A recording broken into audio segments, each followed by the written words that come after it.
Alright, what's up everybody? It's Vids and we're back for some more Pyre Community RITE NITE, which means of course some good old-fashioned multiplayer Pyre, featuring first and foremost none other than the members of the RITE Club Discord server, the place for all things multiplayer Pyre. And if you're interested in getting more involved in multiplayer Pyre, then that is the place to be, and you can join said Discord server by clicking on that link right there. But those of you in chat, you are not off the hook. No, because you see the red circle with the white L below chat. You click on that, you'll find all the various requests that you can make today, including things ranging from selecting players' exiles, masteries, songs, arenas, even Titan stars, are all fair game. So, without further ado, let's hop into versus mode here. And let's get ourselves started by setting ourselves back to our defaults. And I will hop into said Discord group, but let me know if there is anybody who would like to get us started today. Let's see. Alright, I am now in Discord. Is there anyone who would like to, you know, hop in here for our first few matches?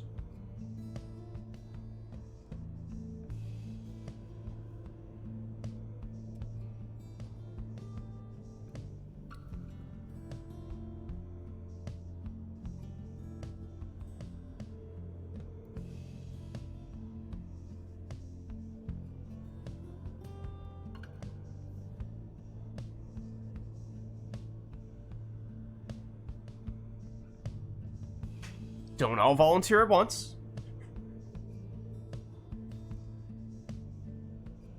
Anyone who would like to get us started today? Or for that matter, anything that we'd like to do request-wise for the first one, although perhaps better for us to get some people in here first, have a better sense of what we're working with first.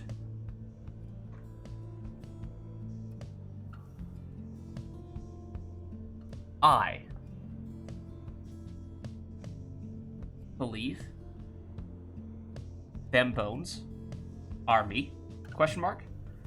Is that you volunteering, Phaler, or are you quoting the first line of the first song on Alice in Chains' album Dirt?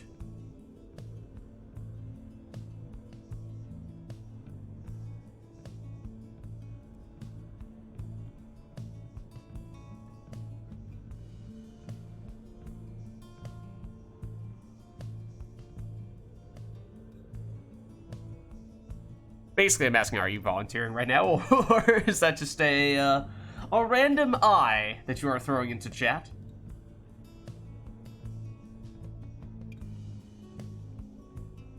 Something eye for an eye. Okay. I think that means Phaler's looking to get in here.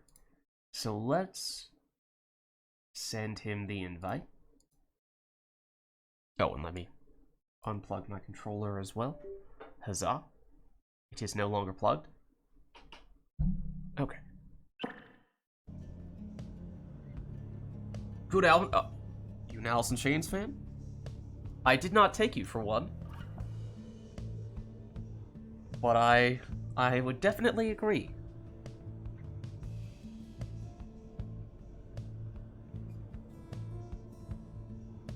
Jar of Flies is the best, but Dirt's probably number 2.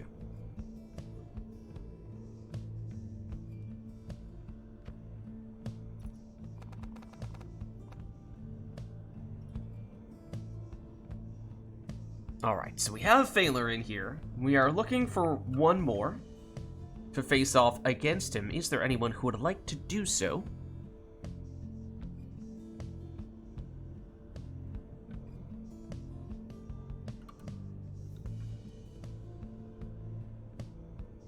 I mean, I suppose I could hop in to get us started if we're waiting on a few people to join us.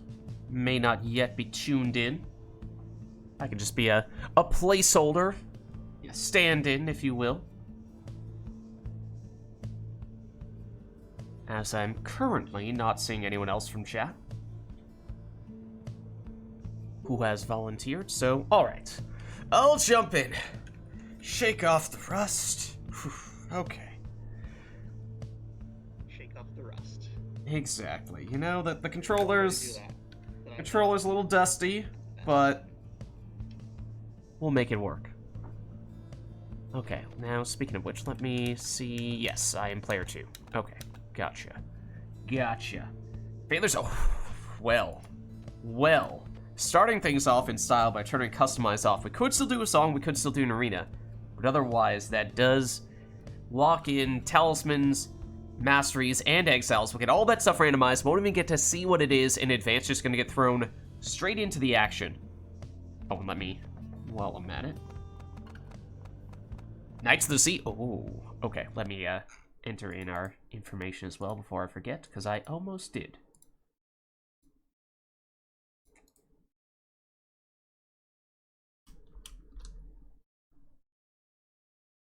There we are. Sailor is going Fates. I am going Hearts of the Pyre variety. Alright. So in that case, looks like that'll be everything. So let's get going. So yeah, if there is anyone else in chat who'd like to hop in, then I'm happy to swap out whenever. Oh, well, that's one way to get started. Exiles, who are gathered at the fall of Solium. And also slam my You now have mug of this tea against chance the to table. Prove yourselves. May further shame befall whomever fails. The fate stand prepared. Alright, let's see what we end up with here. Failure has Kerr. Oh, for a second there. This is basically Failur's preferred team, and I have 2 Saps and a Demon. Probably the worst possible team for me. So, so that's a great sight to see. I'm just thrilled by this prospect.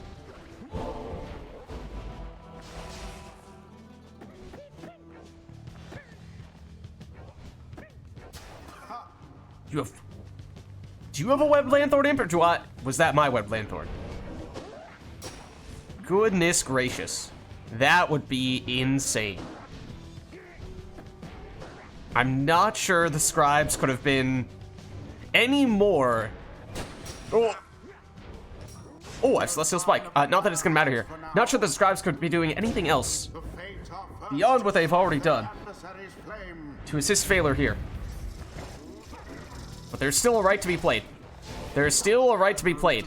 It ain't over till the fat demon sings.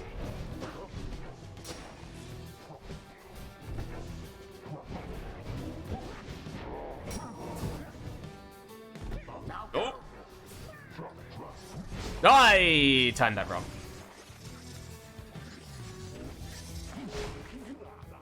I do have the Web Lanthorn. That was not Failure. Okay, that's okay. That's a minor victory for me. Nope. Why do I keep on pressing X to jump? That is not the jump button.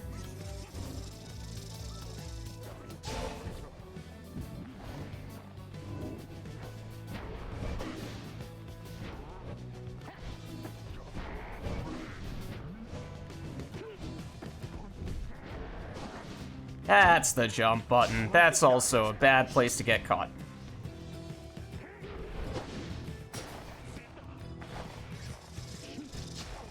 I did not pass that quickly enough. Ooh, that was close. Nor did I pass that one quickly enough, apparently. So this is definitely the way that I wanted to have my randomized team pop up. I have basically non-existent offense. And not exactly classes that I'm a huge fan of using defensively either, as I am typically much more of an imp guy. Yeah. In the name of Solium. Bias scribes indeed, I'm afraid. Is there a way to salvage it though? We're gonna see. We are gonna see. I mean, there's always the chance I have a ridiculous amount of rekindling.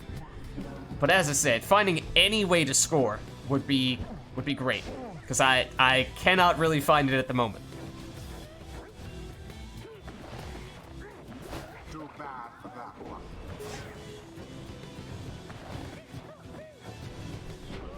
Nope. You know, just some good old-fashioned sap offense. Don't mind me. Don't mind me. Everything according to plan. No problems at all here.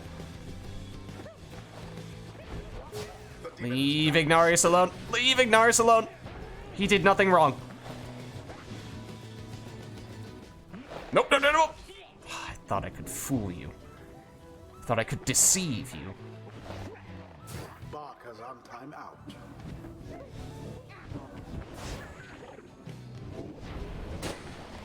Oh, you anticipated it. You anticipated it. No, I wasn't quick enough on the trigger.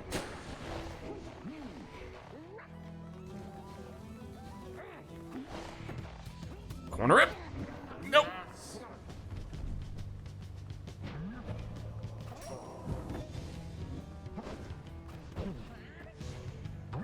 No! I didn't want the orb. I just wanted to banish him. The orb is up. Oh, you still have the orb. I do not particularly want the orb at the moment. That is a dangerous place for me to be standing when you have explosive temper. No. I did not want that. Nope. Nope. Nope. Nope. Nope. This entire match is just one big nope.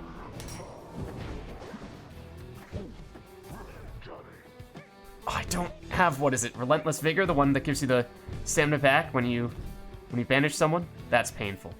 That is painful.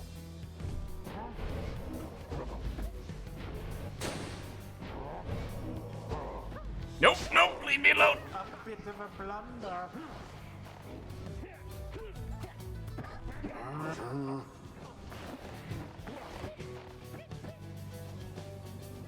Don't mind me. Oh, it's so slow. I've scored once, it's a victory. What's up, Arumi? That's all I can ask for with this team. That's all I can ask for with this team.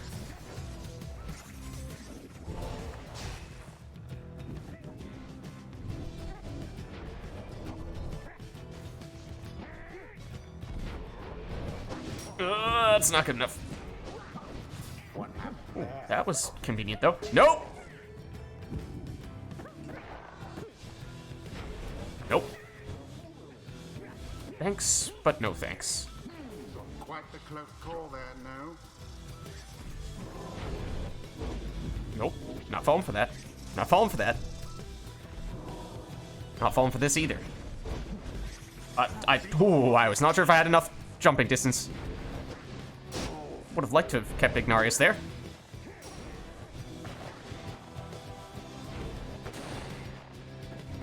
Sap on the move! No, I needed to end up on the other side of that.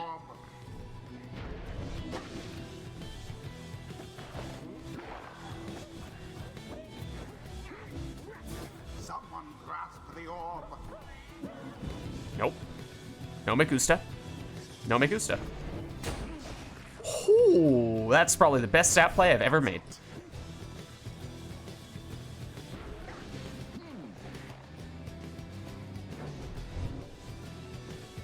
Nope, nope, no, no, no, that was dangerous place to get stuck for a second there. And, oh, I did not realize that was my last exile. I thought it was my second to last. That's not good. A devious maneuver. What's up, Anor? So I got a customized off team that's 2 saps and a demon. I have no offense whatsoever, and this is painful. But it is a minor miracle that I scored. That's all I can ask for. As far as I'm concerned, that's a victory.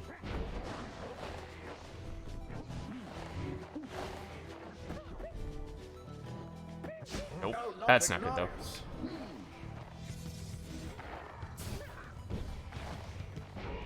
No, I was about to pass it to him. How dare you? How dare you? Okay, he's gonna go down, but I'll live with it. Nope, nope, leave him alone.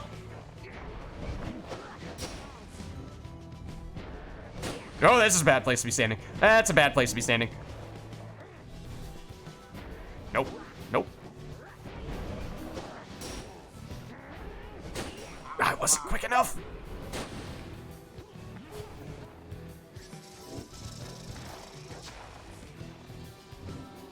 My team is so slow!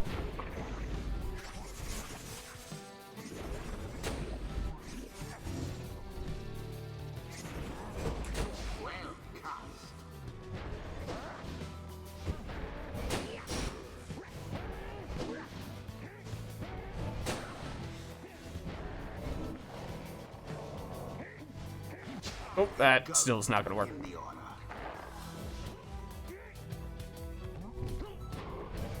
That was interesting. Oh,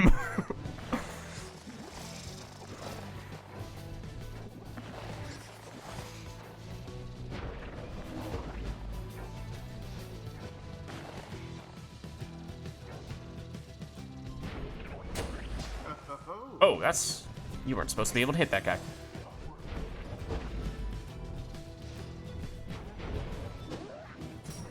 Nope! We're supposed to get banished there.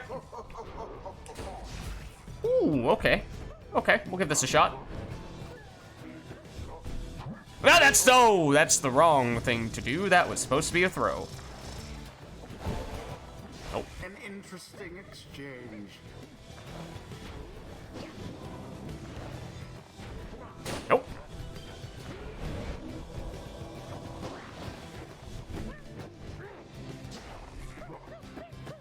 Leave him alone.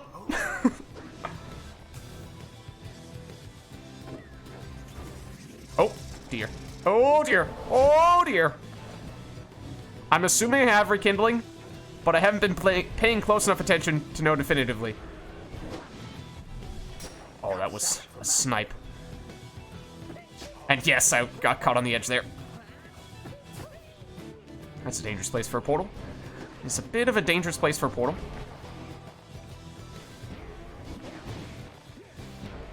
Such a huge area here where there's no cover. There's no place to hide from the casts. And I'm so slow.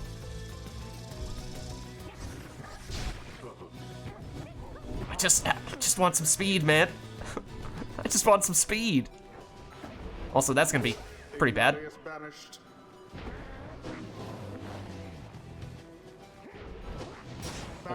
Okay, did I stall long enough? Maybe? Not quite. Okay. 40 rekindling? That's weird. That might mean I have a right light? That might mean right light and 2 minimum rekindling masteries on my saps? It's an odd number to get. And by odd number, I mean that it is an even number, but an unusual one.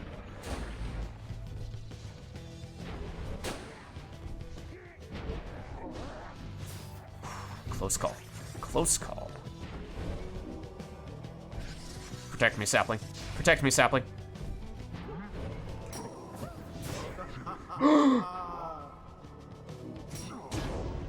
So you're saying there's a chance? So you're saying there's a chance? There's no chance.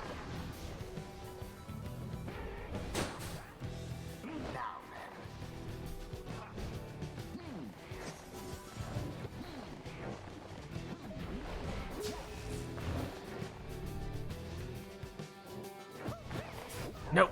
Oh. No! Yes! No! Get away! So you're saying there's a chance? Shall the Pyre hearts now further their advantage? Oh, that's not where I wanted that. That's not where I wanted that. That's where I wanted. That's, oh dear. That's still not really where I wanted that. That's more around where I wanted that. Oh, no, no, no, no. Bad cur! Bad cur! Don't do that.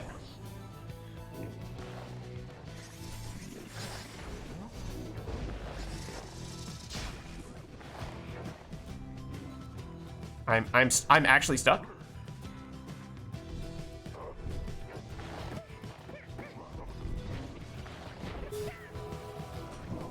And it is done.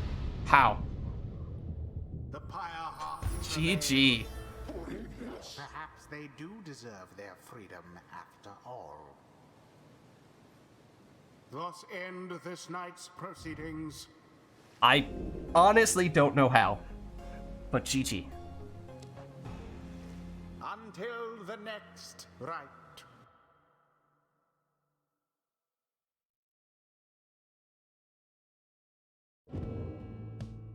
Alright, well, that is probably my luckiest right, and also simultaneously unluckiest right ever. But I'm mostly just standing in here, filling in for the moment. If anyone else from chat would like to jump in, if so, then let me know and I'm happy to swap out. Let's not jump to conclusions here. I don't know about that.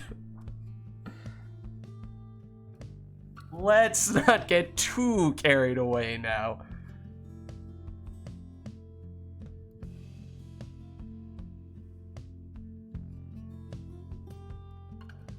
At the very least, let's reset ourselves. Putting customize back on, sermon intro off, and resetting the song. Baylor will lose, or Arumi will lose to Baylor. Hey, look. If that right proved anything, it's that you never know what's gonna happen, okay? You just never know sometimes. And I know I'd like to grab something to eat first anyway. Alright, why don't we... It looks like in that case Arumi has been first to lay claim. So why don't we get Arumi in? And I feel like it's been a little while. I feel like it has been a little while, so all the more reason to get some Arumi action going here.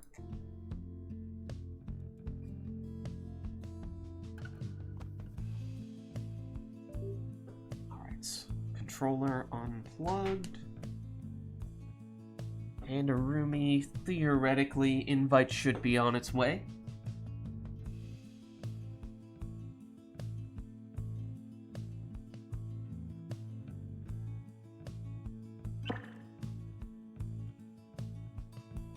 Alright.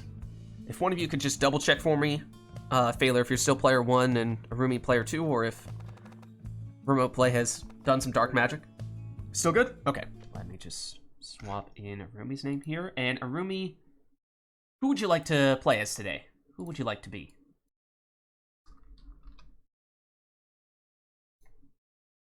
Essence today? Okay. Let me take you off Fire Hearts and onto Essence. Nice. Oh, the cursor, the floating cursor. Baylor, do you want to do it? Otherwise, I think we're just gonna have, yeah, that stuff messed up.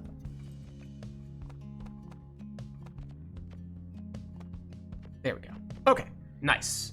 And Anorsa's preset theme for the song, ×2. Okay, so we'll get the Fate theme and we'll get the Essence theme. And anything else, or will that be all? This will, of course, be Phaler's second match of the night, but Arumi's first in quite some time. So maybe an opportunity or reason enough to give these two a little bit of a chance to warm up and not do anything too crazy just yet. So let's get started.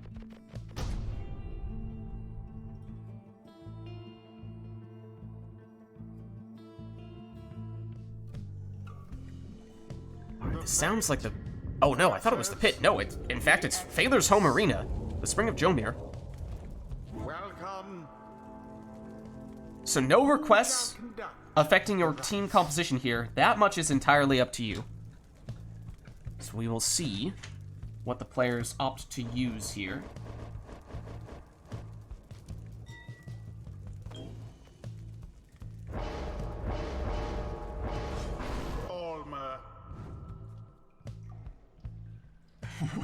Oh gosh.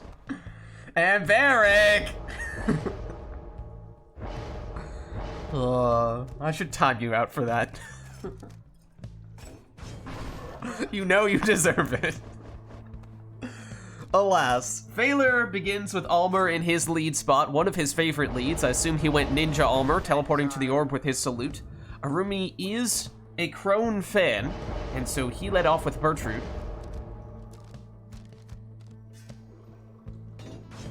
And is now going for a power casting Snadra.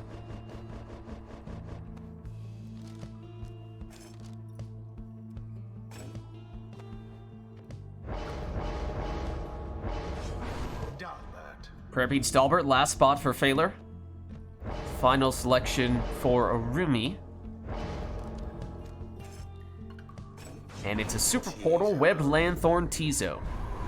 Alright, so our first matchup between Phaler and Arumi today, and as I said, first time we've had Arumi play in quite some time, and Arumi getting off to a quick start here. Plunging in for 25 with Bertrude. Had prayer beads on her, she's already back. Though Phaler, with a quick counterattack here, quick answer. 20 damage from an Almer throw. Arumi trying to hit back here with Bertrude, but Bertrude is stopped. Almer. All he needs is a split second. And he had the Pyre all lined up for a quick 20 damage throw there. Looking for it again this time, but Snadra intercepts Arumi with the counterattack with Bertrude, but she's stopped. Now it's Dalbert. Speeds forward, but he's stopped. Bertrude down, everyone down, seemingly. But Bertrude emerges. She's blocked and banished. Phaler. Orb remains unclaimed, actually. Almer takes it momentarily, but now Bertrude rampaging through, but he is eventually stopped. Big power cast from Snadra. Almer is unfazed. His throw is intercepted, though. Here is Snadra on the offensive. Generally not her specialty. Dalbert, he's cut off. Almer teleports, but banished. Phaler momentarily defenseless. Arumi went back to give the orb to Bertrude, his preferred attacker, but in doing so, might have given Phaler just enough time to recover defensively. Almer's throw intercepted. Arumi with a dangerous portal, though. But Phaler with the opening with Dalbert, and he speeds in for 20 on that plunge.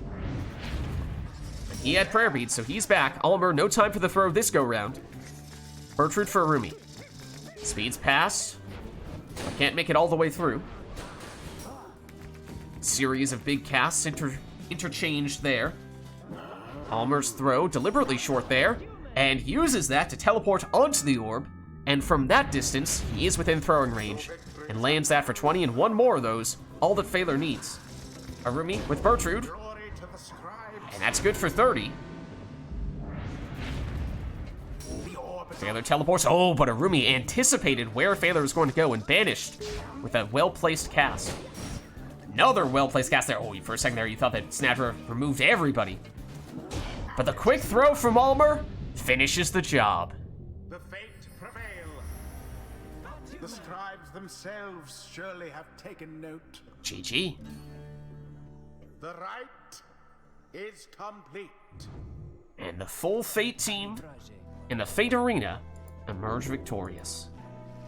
Until the next rite.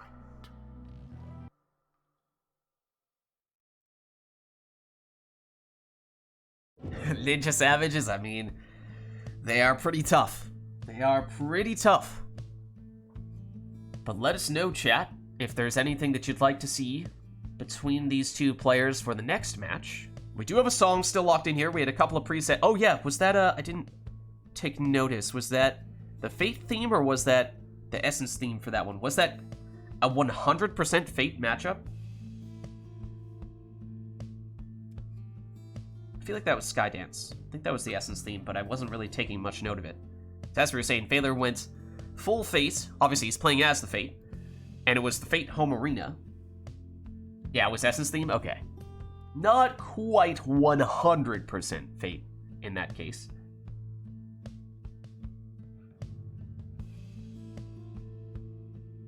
Okay, so anything other than the song, or will that be all here for this one? I mean, they've had their chance to warm up now, right? They're fine. You could throw anything at them at this point. One match is all they need, right? Alright, and Barrick goes for a song that is, as I said, the one thing that we do have locked in for this one, so we'll add this to the queue. Yeah, Glorious Edition should be next in that case, but I mean, we're not gonna get a Spring of Jomir and 100% Fate team from Phaler, surely not, right? Am I supposed to take that to mean that I will... Oh. By switching this, am I now potentially gonna give us the Essence theme once again? Possibly. I was gonna flip it over to the Snadra / Beyonders theme, which is what I'm assuming Barrick is at least alluding to here by spamming Snadra. But, alright, well, we'll jump in. We might end up with a second round of Skydance in that case. The fate shall confront the essence. Okay, okay. Who shall conduct the rites? So no requests affecting your team composition this time round either. Thaler perhaps anticipating the Sky Dance this time though, leading with Tamitha. And Arumi may be doing the same.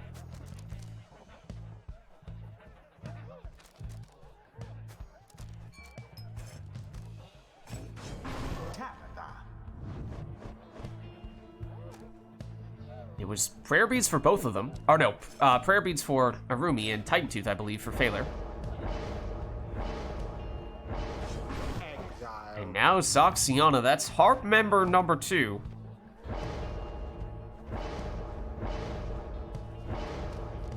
And technically, by taking Tamitha in this spot, that means if both players go full harps, it will truly be a mirror, as Tamitha is directly across from Tamitha, Tamitha directly across from Tamitha, and Zoxiana directly across from Zoxiana.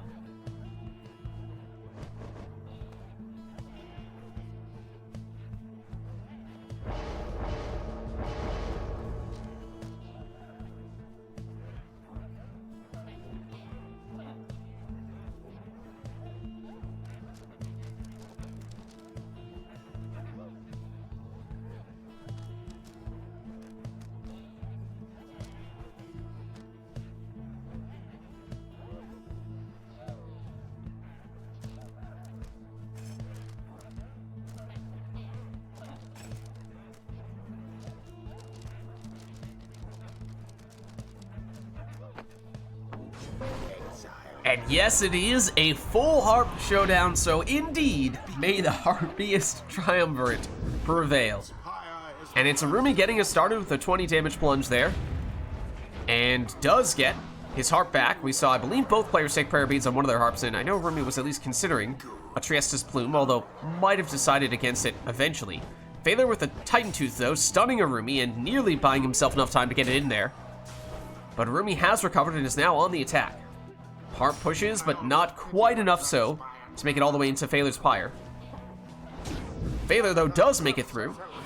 Plunging for 20 here, and Arumi did start with some additional starting Pyre life from one of his talismans. So he's still above 100 Pyre life even after that score. And it is interesting at times when you see those harps crash into each other, the one that goes second is usually the one that gets the banishment. It's a Thaler with a little more space to maneuver around, makes it in that time round. Arumi just shy of the Pyre. Thaler also just shy. Now Thaler, though, defenseless here. Arumi goes for the throw. Thaler was about to get someone back, so couldn't afford to go for the full damage that time. Oh, the Titan Tooth for Thaler, stunning Arumi, but had enough ground to travel still to get it to Arumi's Pyre that he was not able to make it all the way through. Arumi pushing around his harps with his other harps. Well, that does mean they're close together. And so Thaler was able to banish a couple of them, but the one that was remaining is the one that plunged in for the score.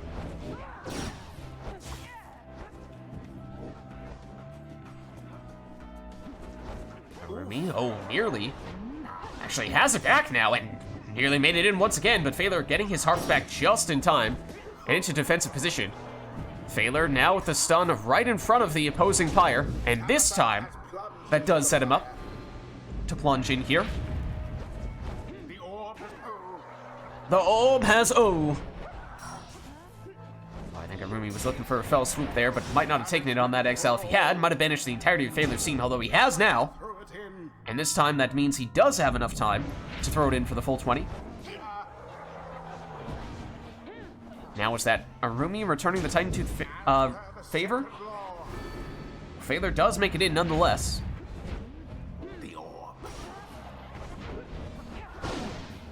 Thaler over the fell swoop and in for the 20 damage plunge, and that means we are functionally tied here.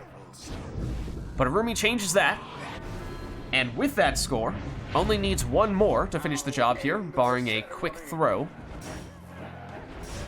Thaler still looking to need 2, but perhaps This is all he needs to get one of those scores he's looking for. And now either player with one score would finish the job, so who will it be? Thaler will take it. The fate prevailed. Their adversaries came ever so close. GG. Thus end this night's proceedings.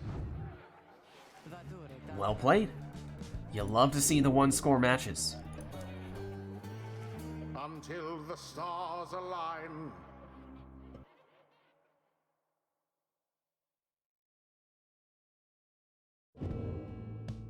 All right, and we will reset our song here. Oh wait, we had the song for Forbidden Knowledge, right? Was what I think it was in Pyre had requested.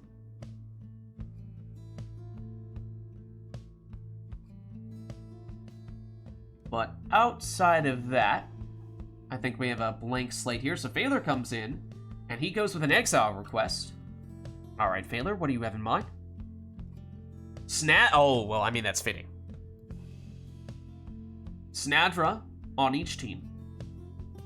Anything else? I mean, if we have Snadra's song, we have Snadra on the team. I'm just saying, there's perhaps a little more we could do in that regard. Well, I'm just saying. There is perhaps one key critical gap in what we have thus far locked in. One somewhat glaring omission.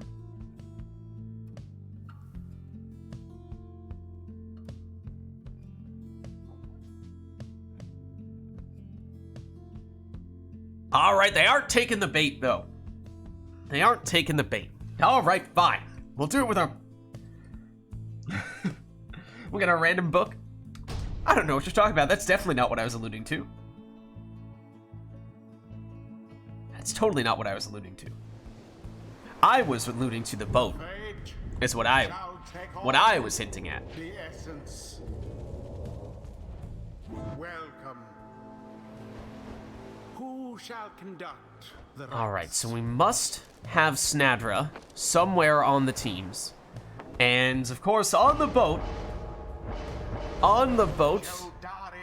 the demons do fare very well when it comes to embracing the boat magic. However, Snadra can be a bit of a fun police officer here, as we know that both players will take her, and there is one mastery in particular that could ruin the demon's day here. And that is it. Phaler will be shoulder smashing with Snadra.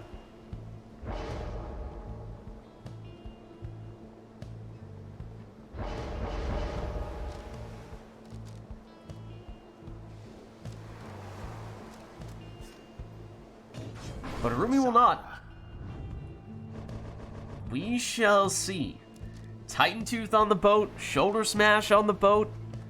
I don't think this is going to be as much of the unimpeded triple demon on the boat absolute madness that we sometimes come to expect, as there will be several ways in which the players will be looking to disrupt the demons in their flight efforts.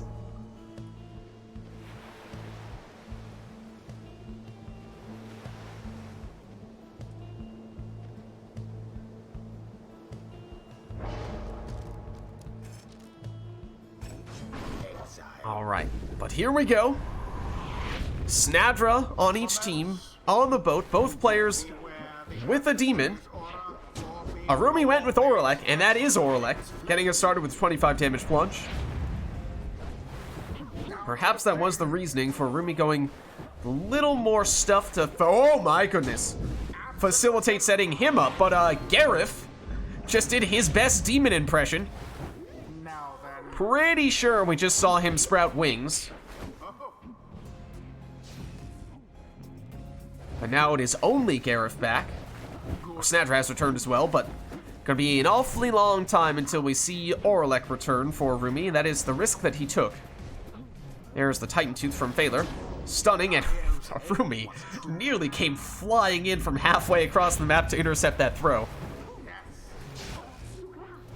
Orlek, he's looking for the big jump, and he nearly had it.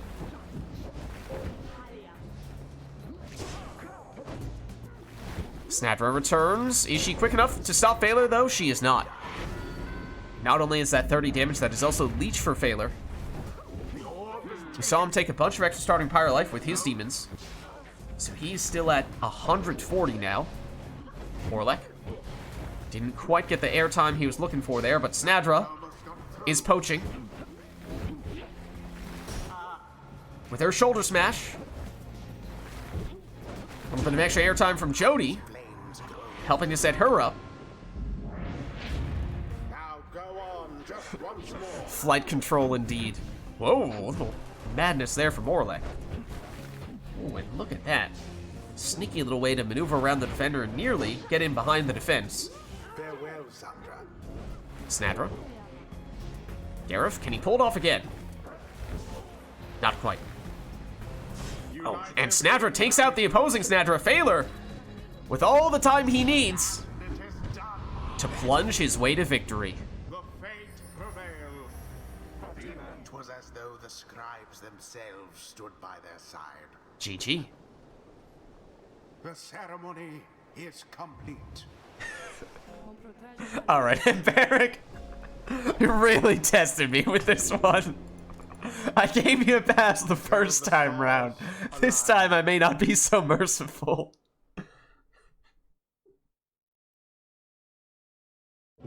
Oh, one moment, please. One moment, please.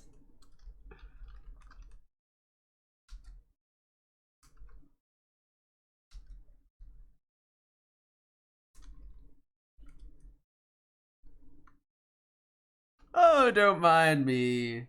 Don't mind me. Do I even remember how to do this? Well, we'll see. We'll see. This may or may not work. Hold on. I did it wrong the first time.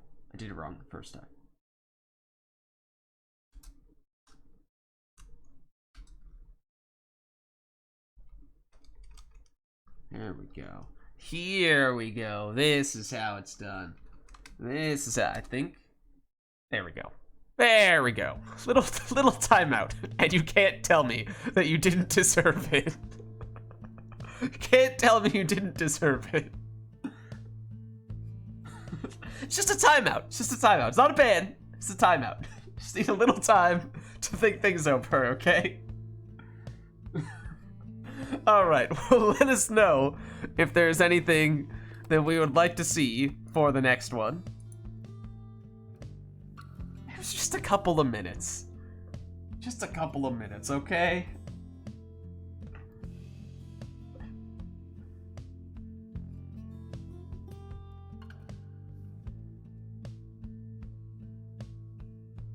Remember me? That's a warning. It's just such a terrible pun. It's just like, it's one thing to be spamming puns, but this one is just so bad. So bad. Like, come on, guys, step up our pun game. Okay, well, let us know if there's anything we'd like for the next one. Is there anything we'd like to see request-wise for our next match? Anora's turn to customize off, so randomize exiles, masteries, and talismans. I think we've had sufficient warm-up for these two. They know what they're doing.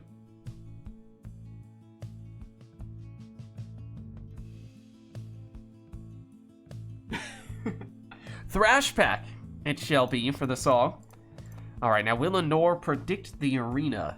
That we shall have to see.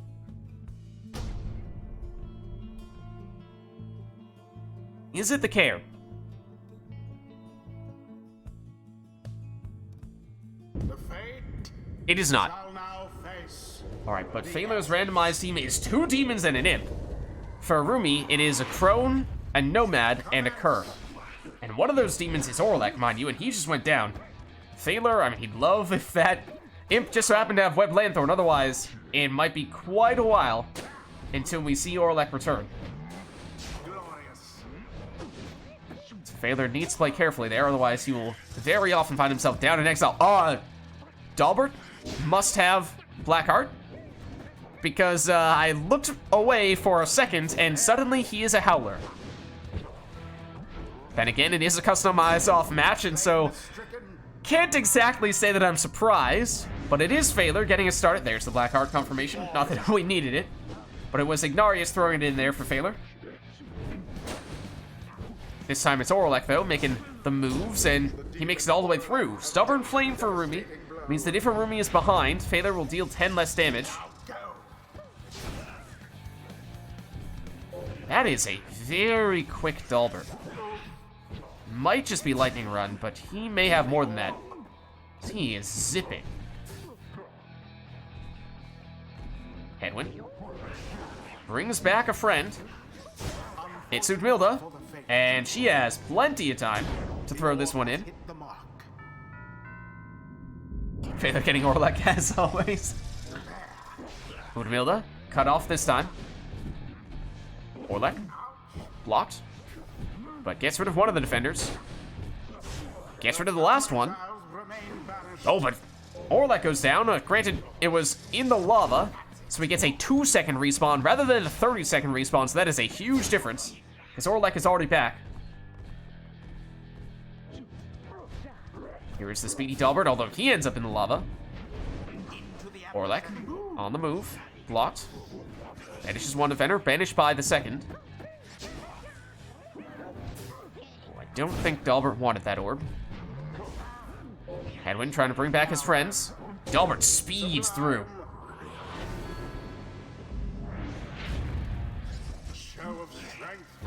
Udmilda versus Orlek. Orlek wins out. Orlek now on the attack. He's dispossessed, but wins it back. And throws it in.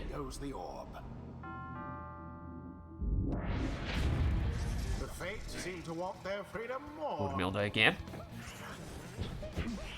Almost found some space to work with there, but does eventually go down. Orlek.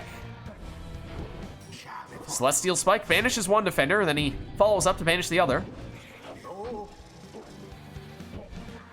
He's elusive, this Orlek.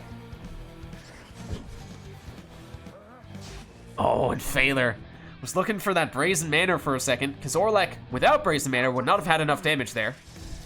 But if he did have Brazen Manor, which I'm not sure if Thaler has confirmed or not, that would have been enough to finish the job. Actually, no, because should be Stubborn Flame from Arumi active here.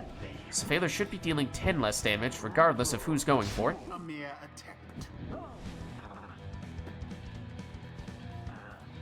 Dalbert, blocked. Orlek back. And on the attack. Blocked. Banishes one defender, banished by the second. Dalbert brings back Udmilda. Udmilda brings back Dalbert.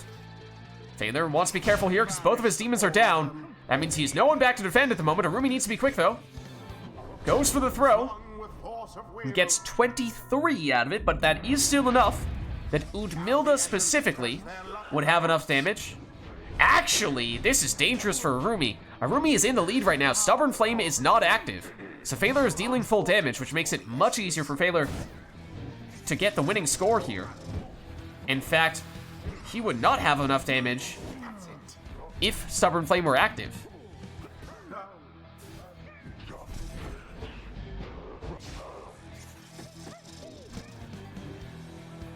Thaler, biding his time, doesn't really want to go on the offensive with Raji, though he does set up a relatively dangerous portal. But Arumi, with the counterattack curving as well for good measure, finishes the job. Conducted with aplomb. GG. The rite is ended.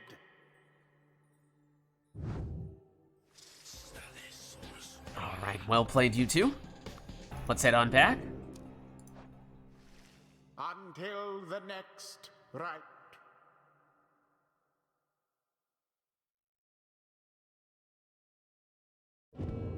And we'll reset ourselves, but otherwise let us know, chat, if there's anything that we'd like to see or hear for the next one.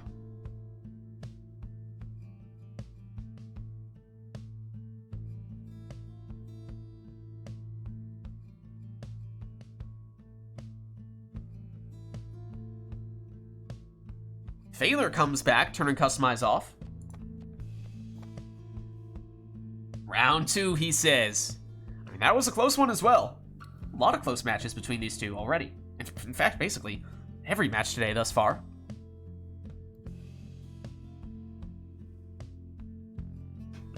We could still do arena and song.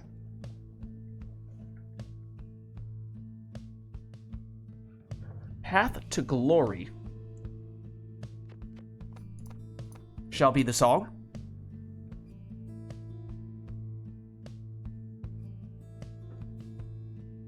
Anything else? To arena or not to arena? That is the question.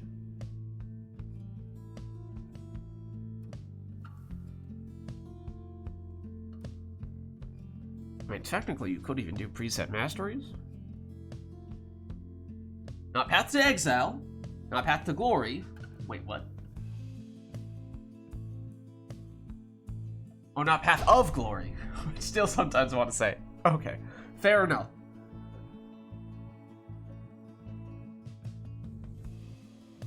The fate shall take on. Okay, we are in the pit. And fittingly, Phaler has a crone and Arumi has a crone. Okay, hold on. It is Vorfrit on Phaler's side against Udmilda on Arumi's side. So it is a battle of the crones. Which crone will reign supreme?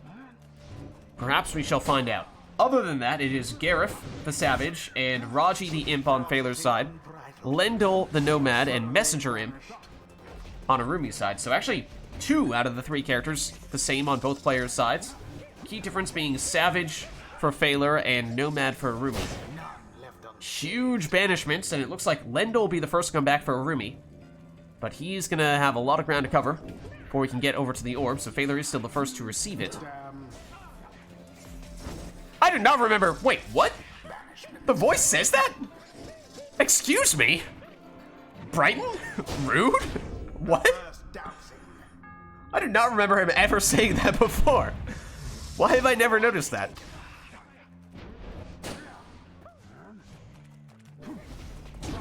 The orb quenches the flame. All right, well, we are, in fact, actually, very close to tied here. That must be a Typhoon bottle for Arumi. Slowing Phaler down, but Phaler does eventually make it through. The fate has gained an edge for now.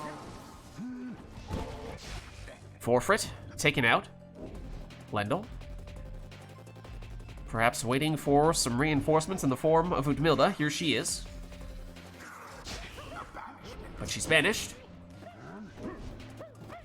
And oh, just enough room to make it through. The fate seem to be falling behind. Vorfrit, banished. Imp, oh, Arumi miss. And he is Vengeful Vow on an Imp, which I imagine may not be that useful, as he may already have a mastery that functionally does the same thing.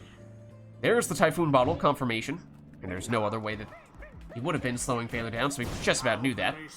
But even if Phaler is slowed down, still has enough time and space after going through the portal to make it in here, plunging for 20.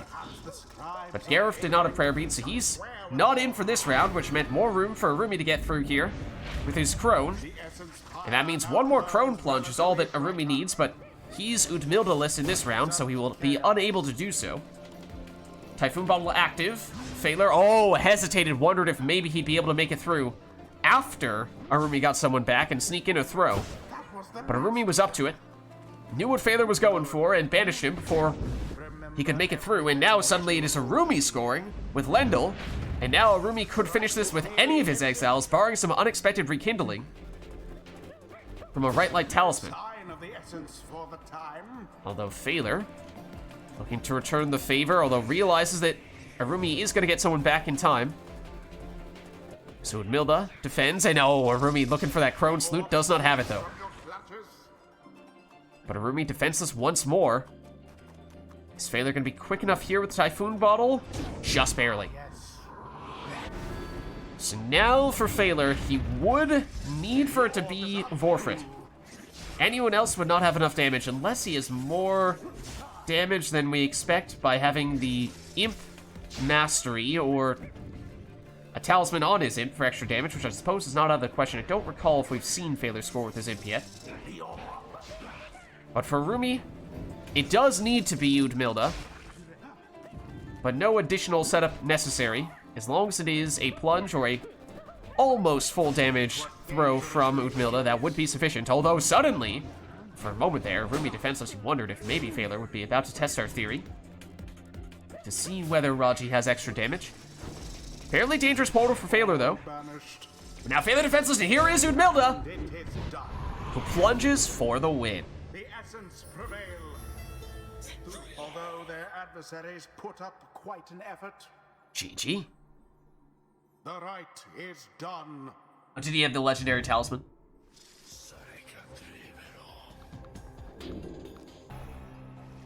Until the next rite.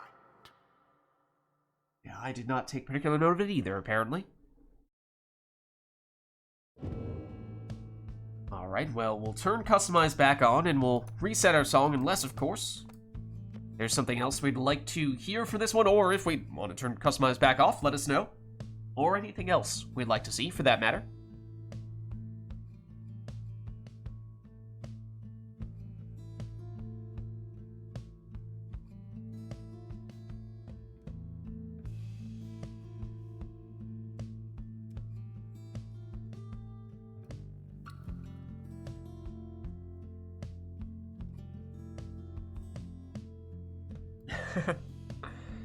Okay, perhaps it is just one of those Udmilda types of days.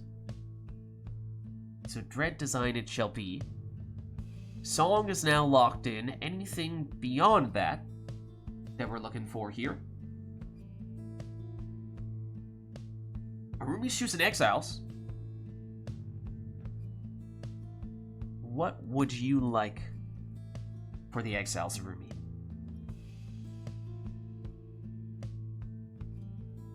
And Arena. Customize... Wait, Pit again?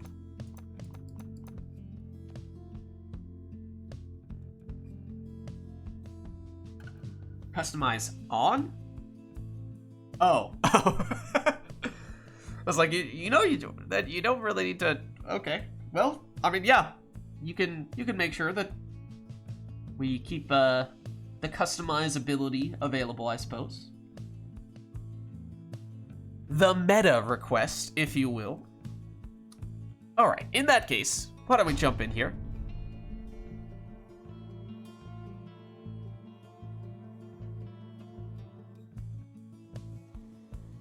The fate shall confront the essence.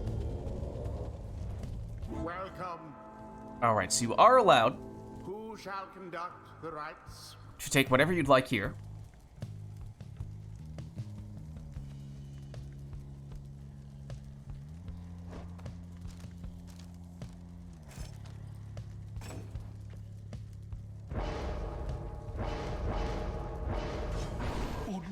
And it is a Prayer Beads Udmilda in the first spot for Phaler.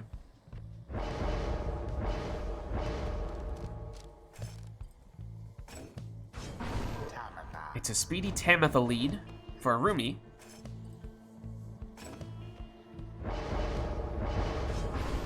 Lanthorn Raji for Phaler.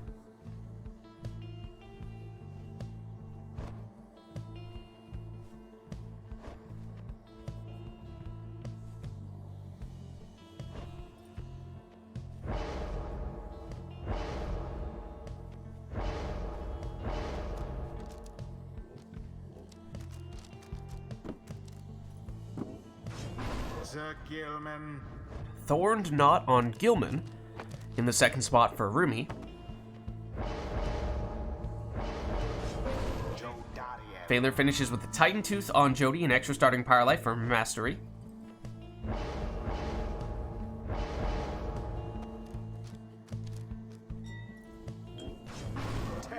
Then a quick throwing stowaway is the final piece to Arumi's team. Phaler trying to get a quick start here and does so with a 30 damage plunge from his crone.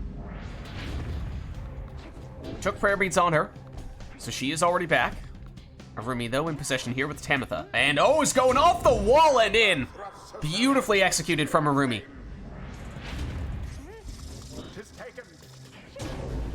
Phaler, though, right back at it with Udmilda. And uses his crone salute relatively early at that. But Arumi unable to defend this throw. And that means Arumi down to just 10 Pyre life. One score from Phaler, almost certainly all he would need. And there it is. The fate prevails. And what a crushing victory it was. Well, The rite is ended. we said it seemed like a bit of an Udmilda type of day. And perhaps that holds true here. Until the stars align.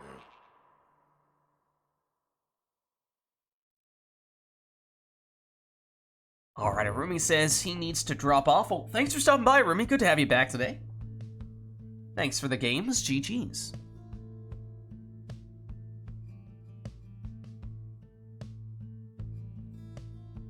And Anori, you'd like to hop in? Just need a minute or so?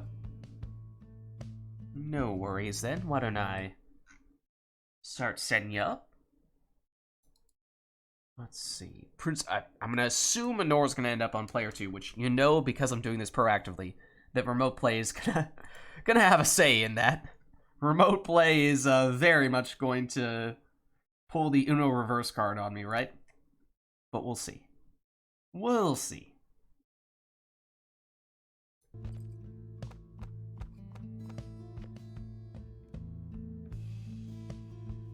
Thanks for the crones, he says. I mean, then again, I think I was saying it before, Arumi is a self-professed crone fan, and did we have a crone, at least one crone in every single customized off match? Because it certainly felt like it. Maybe there might have been one on the boat that didn't, but then we had demons for that, and so, or that might not have even been customized off. Point being, there were a lot of crones, so very fitting for Arumi in that case. And Phaler is looking to swap out in a little bit if there's someone else who wants to jump in.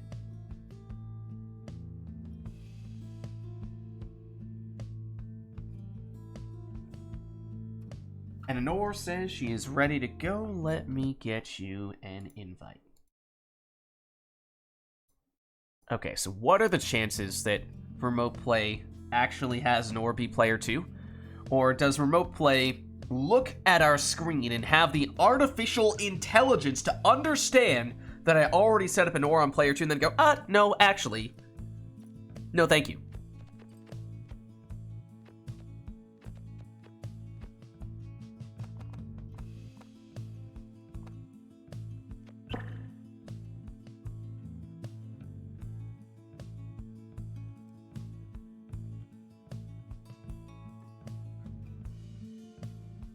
Okay, I think we have a Nor in now.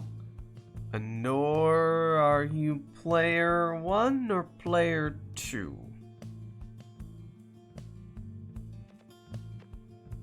Looks like I'm still player 1. Okay, I did not jinx it. I pretty much did everything in my power to jinx it.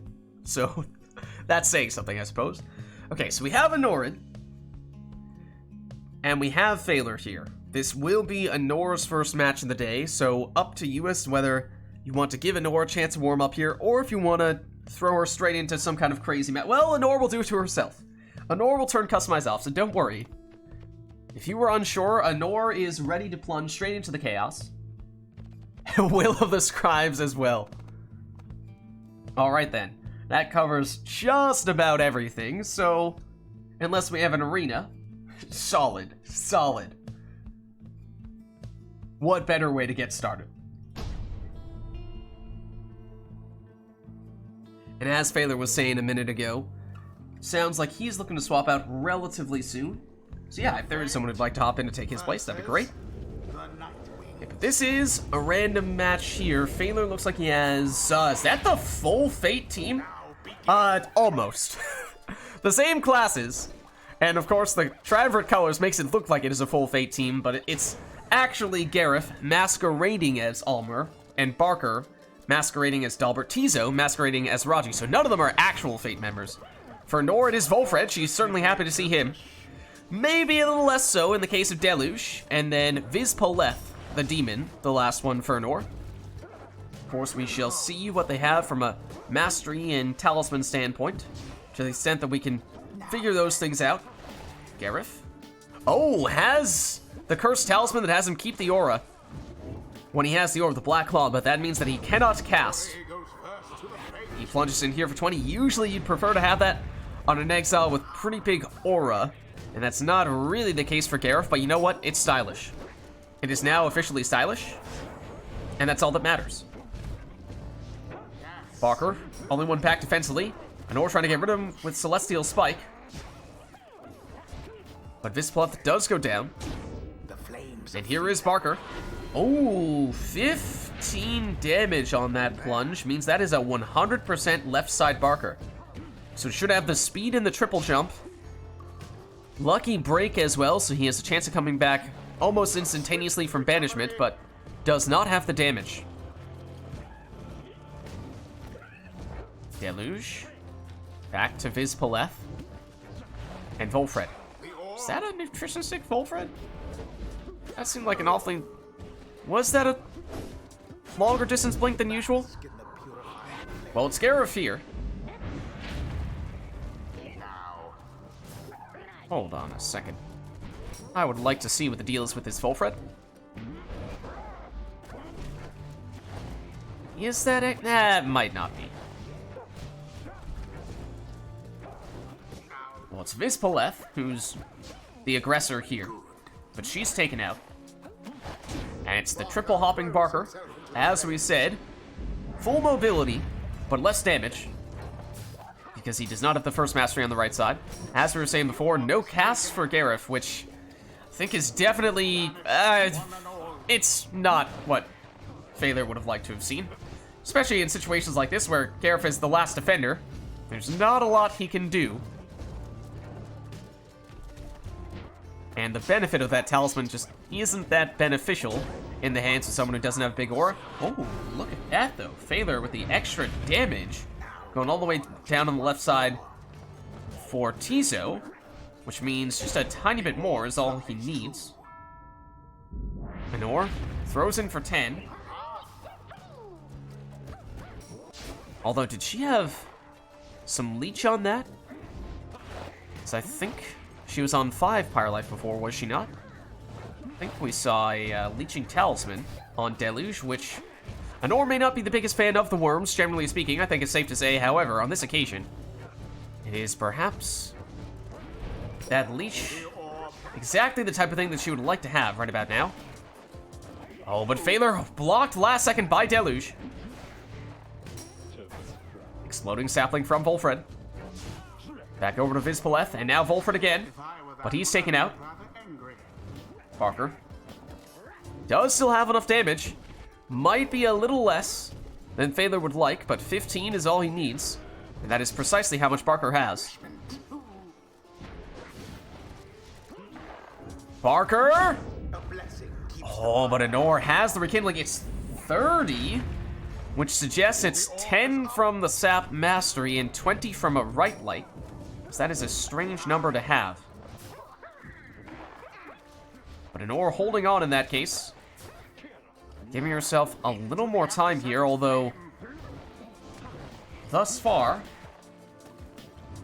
she has not found much in the way of offense. Phaler through with Gareth once again, and that is 20 more damage, dropping Anor back down to 10, and that is all it'll take. The fate prevailed. They overwhelmed their adversaries utterly. GG. The right Was that triumvirate the fake? All right. That, to be fair, that one was better. That one was much better. That was clever. I'll give you that. That one was clever. The previous one, not at all. Alright, well, let's head on back. Until the next rite. Anor immediately, before we're even on the menu again, turns Customize off again, says, no. Not going down like that. So Customize will remain off here. We'll reset the song unless there's something else we'd like here.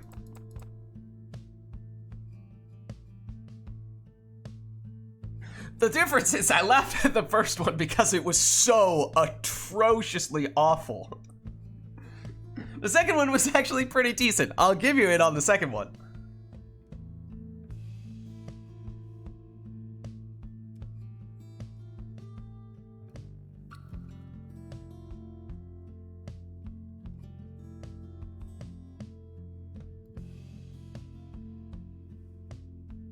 Come on.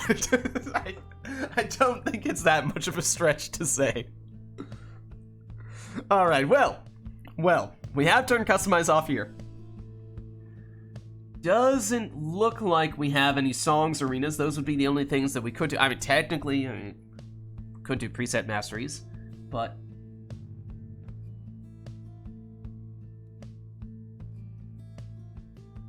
not seeing any of those things.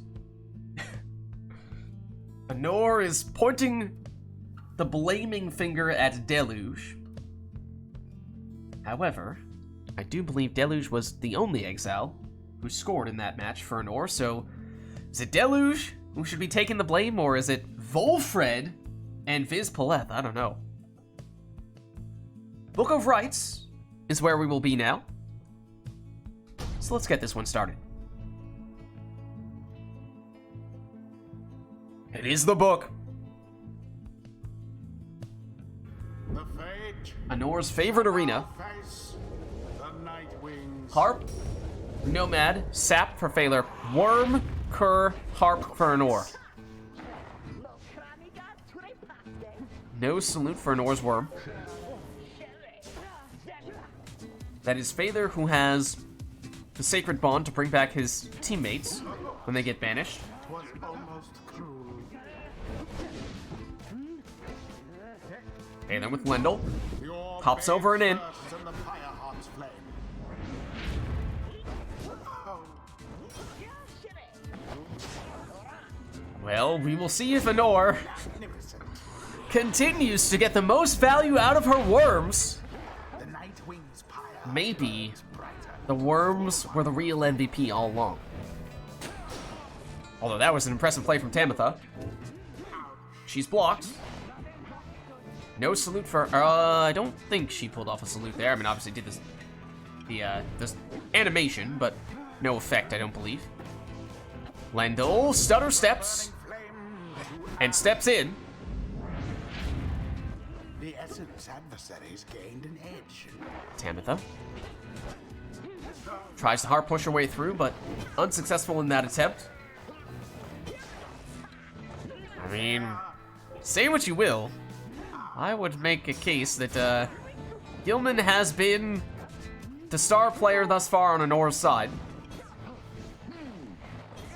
Be gone now, Tamitha. Most banishments and scoring as well. Such is the fury But this of the time, night wing it's her harp.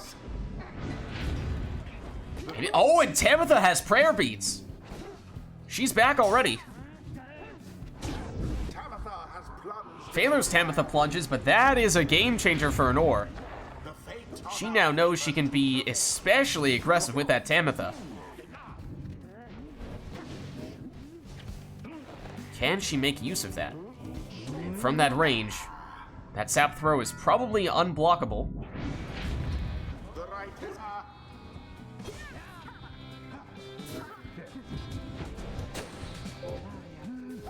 Phaler with Lendl. To Tamitha, it is done. and in for the win. The fate prevail. GG. They brushed aside their adversaries without too much trouble. Thus ends Casual this Star night's Splinter prayer proceedings. beads.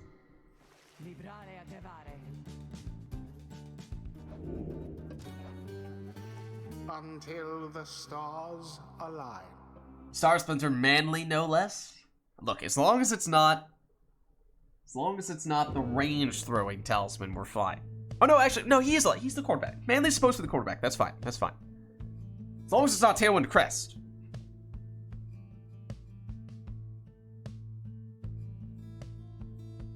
Okay, but let's reset ourselves here and let us know if there's anything we'd like for the next one. Otherwise, we'll turn Customize back on and all that stuff.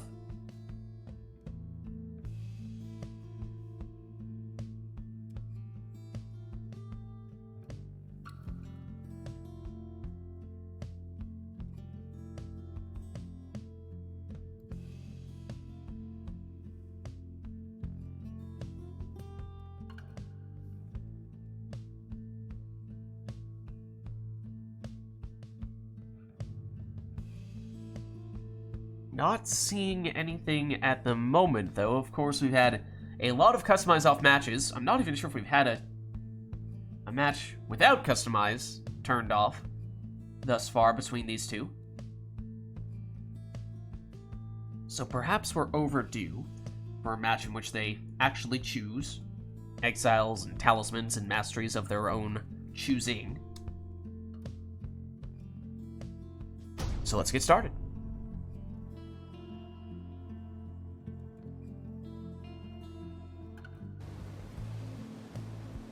The Fate versus the Night Wings. Welcome. But we are at the fall, Who shall conduct the rites? and it is up to them to take whatever they please. For failure, that means Ninja quick throwing Almer in the first spot.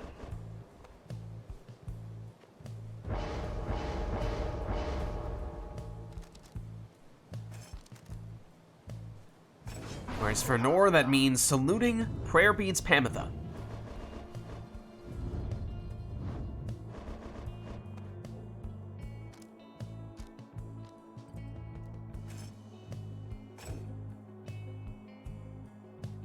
Failure just making sure he has proper enlightenment on Raji. That checks out. I was gonna say, I do like that phrase. Raji's enlightenment is beyond measure. That is great. That is great.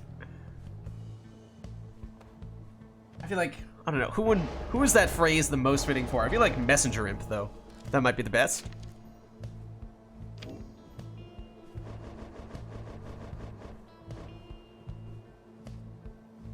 Messenger Imp's enlightenment is beyond measure. Just in case anyone was wondering. He is the most enlightened of all of the exiles.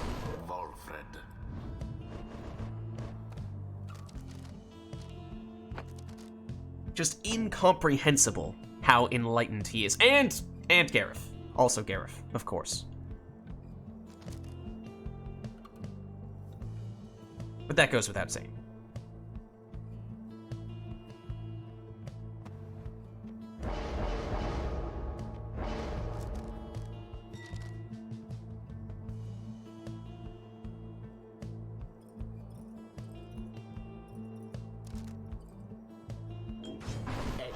It is a Ninja Gareth as well. Phalar opts eventually for...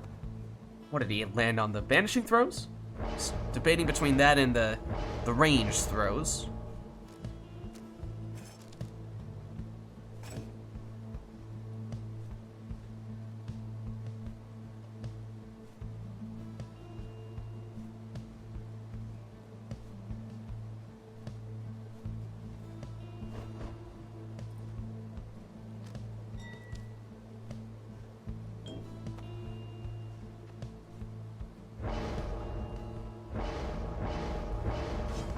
Whereas for Nor, it's a quick-throwing, full rekindling Palmas.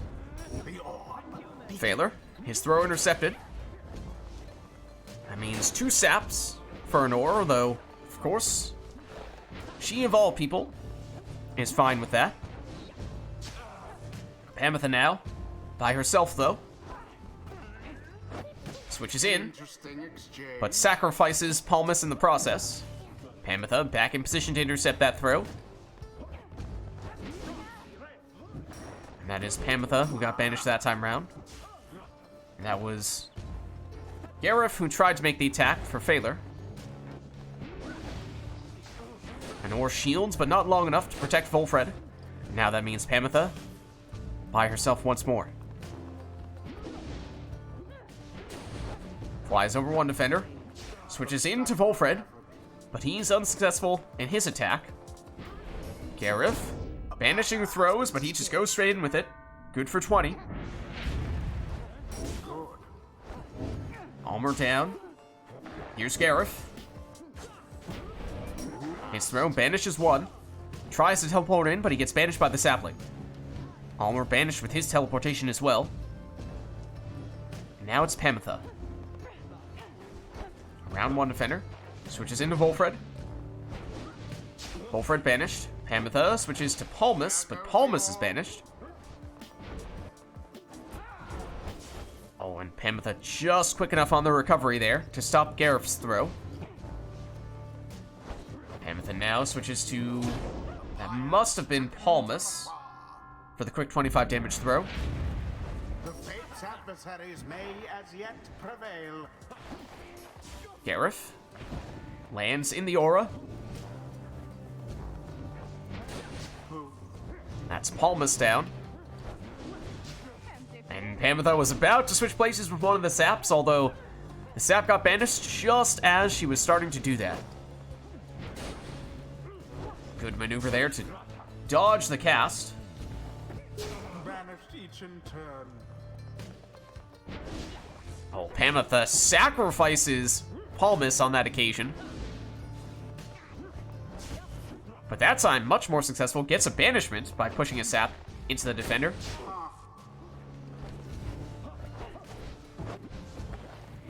Palmas throws intercepted. From that range, you would have thought that that might have been unblockable, but it was not so. Gareth can't get the orb back. It's within the safety of the sapling.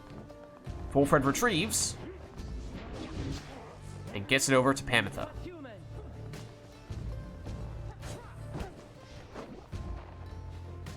Palmas, he's the thrower. Was flung right in. Cuts that one ever so slightly short, 22 damage.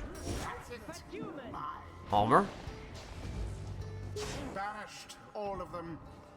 back at it again, but the Numbing Gust slows Phaler down. Throw intercepted by Pamitha. Pamitha switches into Palmas. Palmas taken out along with Almer. Pamitha blocked. Switches places. Goes down. In fact, whole lot of banishments there. Palmas and Raji the only ones at the moment. Pamitha. Gareth chases and vanishes. Tis taken. Gareth vanishes again with his throw.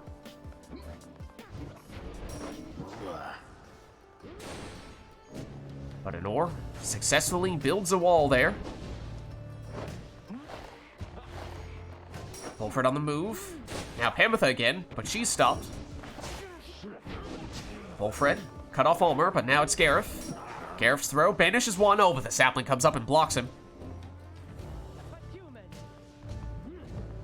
Pamitha over one defender and pushes her way through past the second. Anor locks down the orb.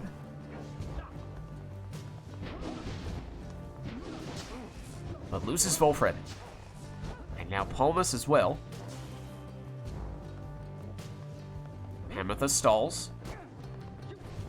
Now goes on the attack, but out of stamina, so can't avoid Raji there.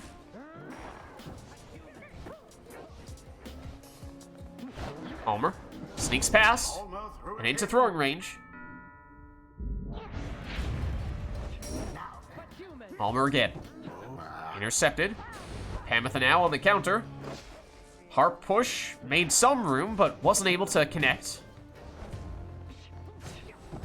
Pamitha again. Switched into Volfred, but he was unsuccessful. Almer adjusts the angle, but still intercepted. Pamitha now switches into Volfred. Volfred, is he within blinking distance? It was close, but not close enough. And the counterattack from Almer is successful. Phaler building some momentum now.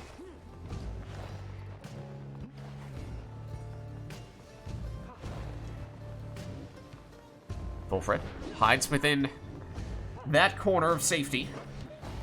Then switches in through Pamitha. Can't quite make it through. Pamitha intercepts the throw. Palmas shields. It goes down. But Almer's persistence pays off here. Throws in for 20. And that means one more of those. Perhaps all that Phaler needs, unless, of course, Anor having 2 saps may very well have significant rekindling here. We know she went all the way down to the left side for one of her saps to get that numbing gust, so wouldn't be maximum rekindling, at least not on both saps. Palmas taken out here. But Volfred back just in time. Oh, and Gareth does just enough to avoid the sapling. Banishes the defender, but then goes down to that sapling. Pamitha. Stamina back. Switches into Volfred. I believe that was Volfred. So slower throw. 16, but it does still land, and it does still mean that any of Anor's exiles now do have enough damage to finish the job with just 1 score. Includes Pamitha, but she's trying to get her reinforcements, and they don't come in time to pass it to them. Well, they are now here defensively. Gareth makes it in, but there is the rekindling, and it is 50. Throw intercepted from Ulmer. Ulmer back at it, though. Finds the angle.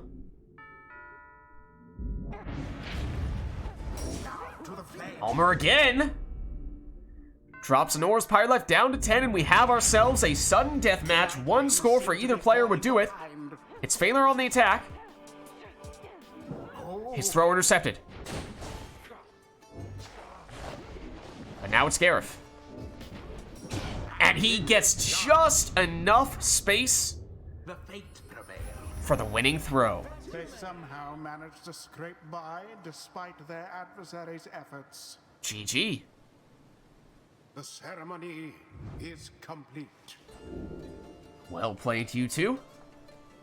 And let's head on back. Until the next rite.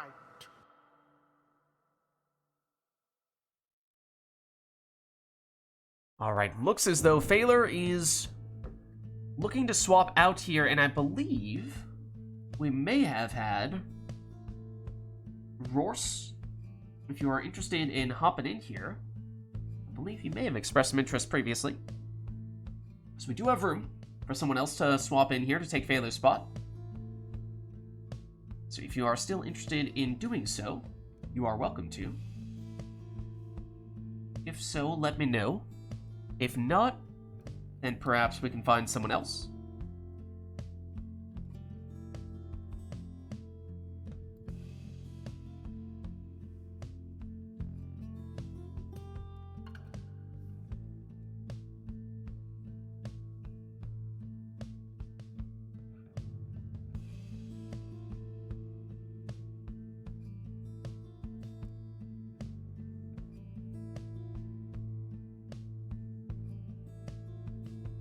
So, if anyone is interested in hopping in here to take Phaler's spot, we are looking for someone.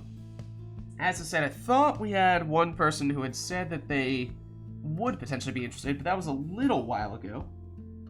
So I'm not sure if they're still interested and available at this stage. But as no one is immediately jumping up and down, raising their hand, I think perhaps anyone who would like to swap in here to take Phaler's spot, you are welcome to do so, as we are looking for someone else here to face off against Anor.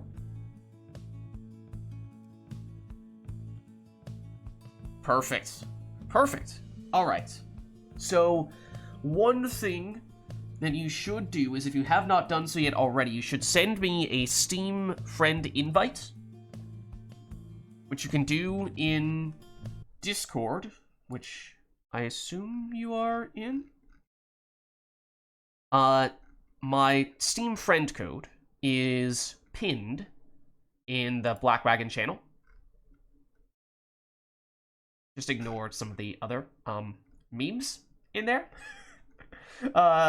It's pinned in the Black Wagon channel. So with my friend code there, you can send me a friend invite, and that way I can get you a remote play invite.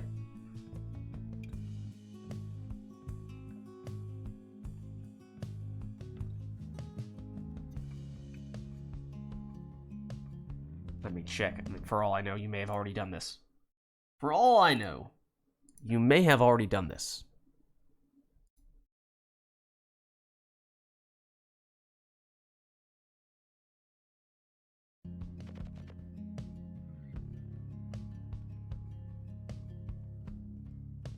So yeah, just send me a friend request on Steam.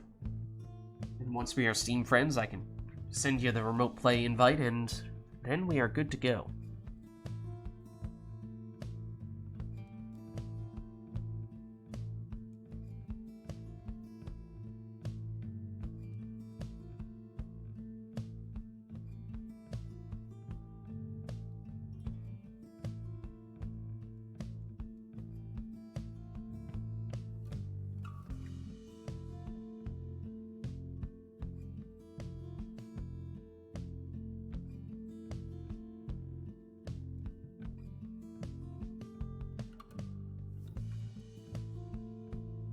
Let's see. Let's see. I don't see it at the moment.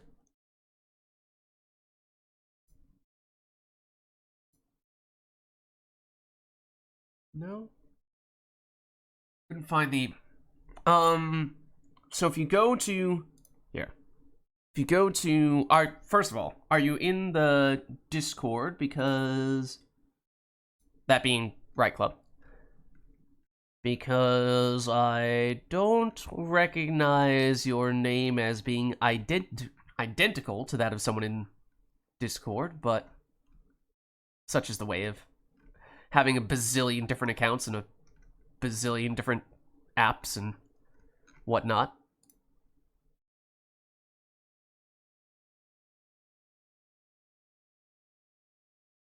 So if you just go... Okay, and I see you in Discord. I assume that's you. So yeah, if you go to the Black Wagon page, you go to pinned messages, ignore the first message, that's a meme. Ignore the second message, that's not relevant for what we're doing. The third message has my Steam friend code. So you just copy paste that, go into Steam, and go to friends or something like that along those lines. And you should be able to use that friend code to send me a friend request. And then once you've sent me a friend request, then we're Steam friends. I'll accept and we'll become Steam friends, and then I can send you the invite to the actual game. Then we're good. Then we're good.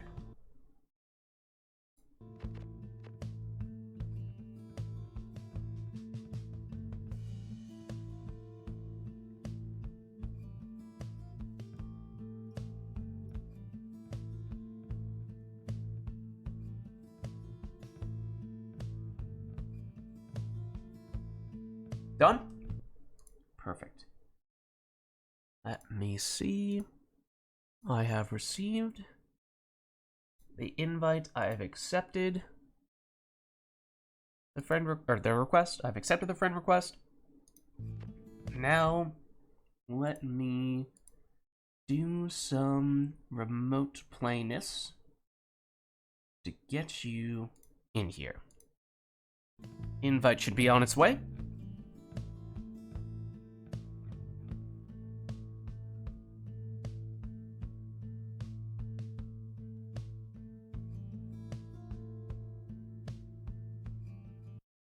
Invite should be on its way. Let me know if I need to resend it.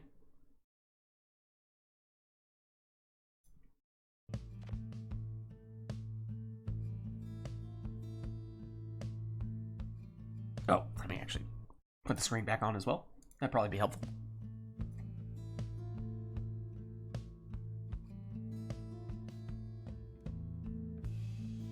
I can resend if, for whatever reason, that one didn't go through. Sometimes that happens. Let me try again. Okay. Resending now. Okay. Just sent you a new one, so hopefully that one works.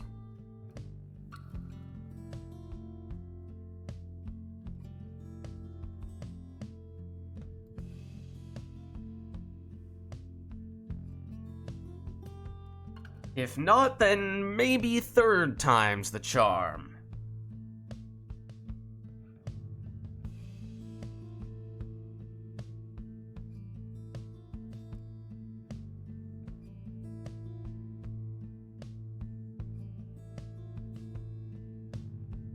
Any luck with that one?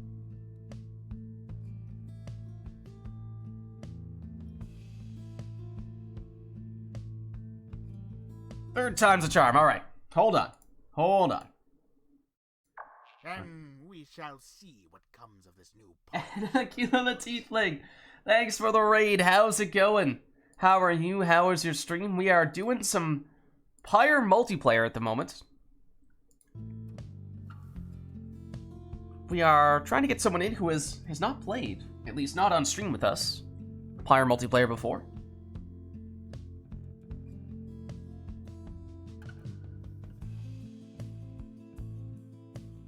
What's how's it going, everybody? What's up, Emily? How are you all? How are you all? We're hopefully going to get past the black magic that is Steam Remote. Hey, that's the sound we were looking for, and get someone in for the first time today.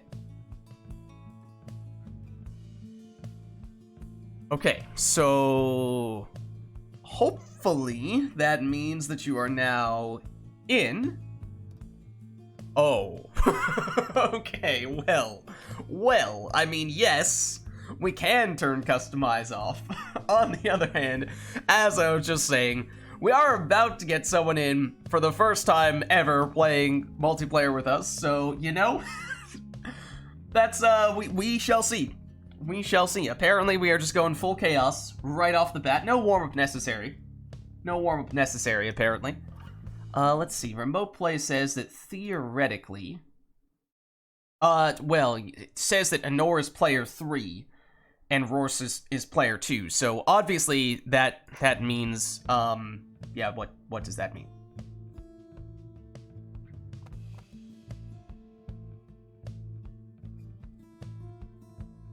Honor's still player 2? Okay.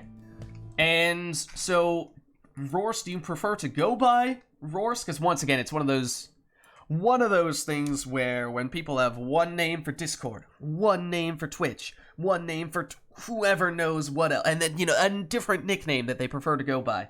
What should I use? Also, I am forgetting the way that you spelled it, which is also great.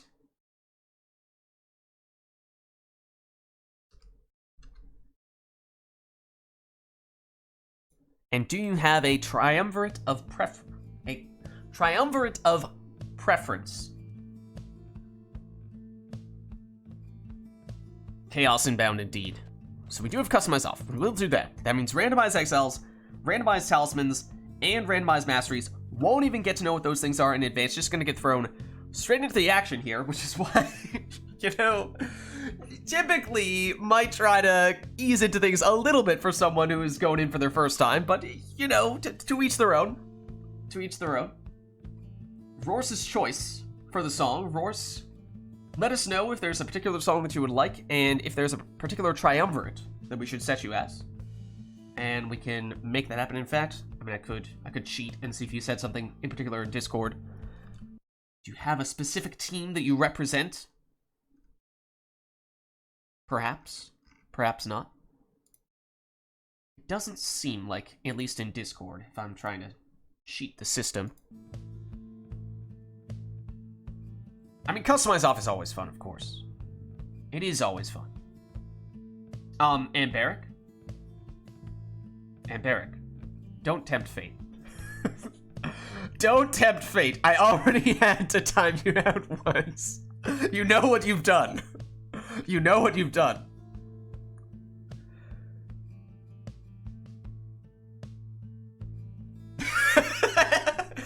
This time I didn't even do it.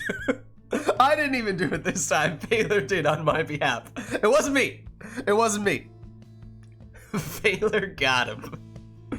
Alright, well, Roars, let me know if you do have a team of choice, or if you have a song of choice. Otherwise, we can hop straight in here.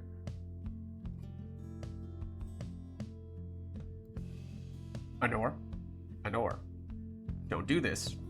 Don't do this, Anor. You know better. You know better than this, Anor. Phaler is just polishing the banhammer with a gleam in his eye. Who's next? Target rich environment. Oh no. He's just playing whack-a-mole over here with the banhammer. Why don't we get this match started before Phaler has to time out the entire chat? That would probably be for the best. So this will be the first match ever for Roars. Actually, speaking of which, I should technically. Roars, before we start your first match ever, do you have any particular, controls that you would like to change? Technically speaking, if you're both playing on controller, if we change the controls for you, we'll also change the controls for Nor, and presumably, Nor would like to be using the controls she's been using this entire time. So, for that reason, we probably will continue to use the same controls, the default controls. So, never mind that. Fine with standard controls? Okay, perfect, perfect. Alright, so this will be Roars' first match with the RITE Club, at least on RITE Night. So, what better way to do so than by jumping straight into a customized off match? So for Roars, on the left, it will be a demon, a harp, and a crone. For Nor, Roars may not be moving, or both players are moving on the right. Remote play, what have you done? Okay, so who's controlling the Nightwings? Who's controlling the Nightwings? Because are both of you controlling the Nightwings? Because nobody's controlling. Oh no, we're good. We're good. All right. Roars does seem to be in. Okay, we're good. False alarm.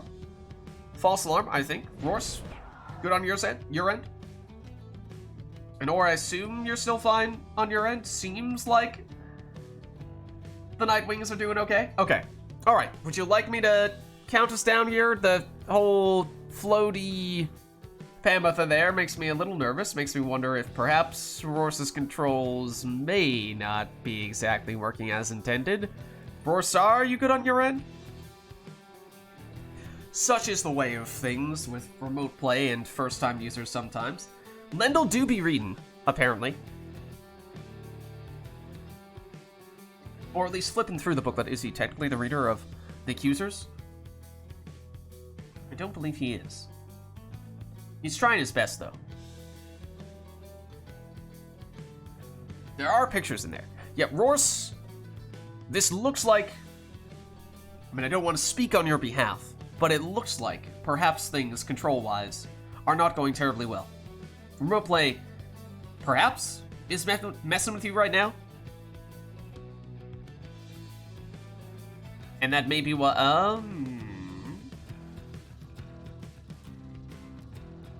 because I do kind of see most of your exiles running straight into a wall, which I assume is not what you are intending to do, but correct me if I am wrong, and you are voluntarily choosing to do that, in which case maybe we are fine here.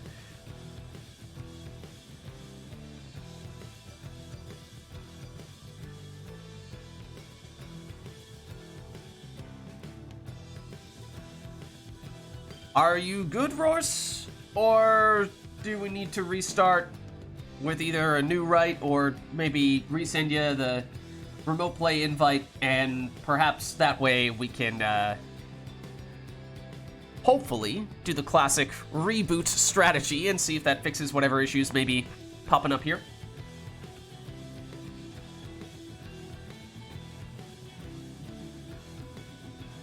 doesn't look like your exiles are behaving as intended. Also, there's a weird gap in your aura there, which is weird. Don't know what to... I don't understand why that happened, but... Alright, I'm gonna make an executive decision here and assume that things are not going as intended. I'm going to uninvite... Oh, I do see that remote play says you have bad connection. Let's try uninviting and re-inviting you. And see if that fixes whatever is going on there. It does seem as though perhaps remote play is being completely unresponsive or something. That's just me tabbing in. That wasn't worse. Yeah, the classic turn it off then on again. Screen froze. That explains it. That explains it. Okay, so I did just resend you the invite. Are you able to accept that? And if so, is it any better? But it may be that if your internet connection is not great, / if you're on the opposite side of the world, we may be stressing remote play beyond its capabilities, and therefore breaking it in ways that, well, may not be all that fixable. Hopefully not. But alas, remote play will be remote play.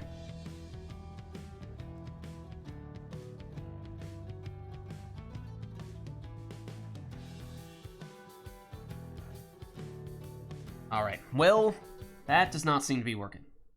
Let me try one more time for you. Let me resend you the invite one more time. If not, we may need to get someone else to take this spot. Swap in for Rorse, as unfortunately, maybe, yeah, running into some technical difficulties here on Rorse's end.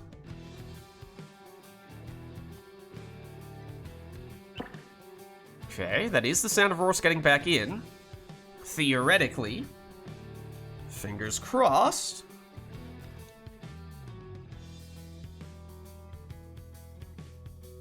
Any better this time around? If you're good, walk around with one of your exiles, like Lendl is here for an orb. Good old unplug, replug strategy. Turn it off, then on again. And, well, we did theoretically get Rorse back in, but it does not seem as though that has made much of a difference here. So we may need to just accept that on this occasion, remote play has decided to be difficult. Works every time, 60% of the time. Rorse, I think we might need to save it for another day, I'm afraid. I think we may need to. Maybe it's just a one-off thing today where remote play is being difficult. That certainly would not be the first time that has ever happened to us. But it may be that internet connectivity issues / distance between the two of us may make it such that remote play just does not like me trying to host you for remote play purposes. Alas. Hopefully we can get you back on a future occasion, but I think that reading the tea leaves here, not sure that, so, as soon as I say that, momentarily you're able to move. Huh? Huh? Eyebrow raised? Eyebrow raised? You are moving in exile. I don't know if your screen is still frozen and you're blindly pressing buttons and you can't actually see what you're doing, but you are moving exiles. If it is okay on your end, move one of your exiles in a circle. If it is not okay on your end, do anything else.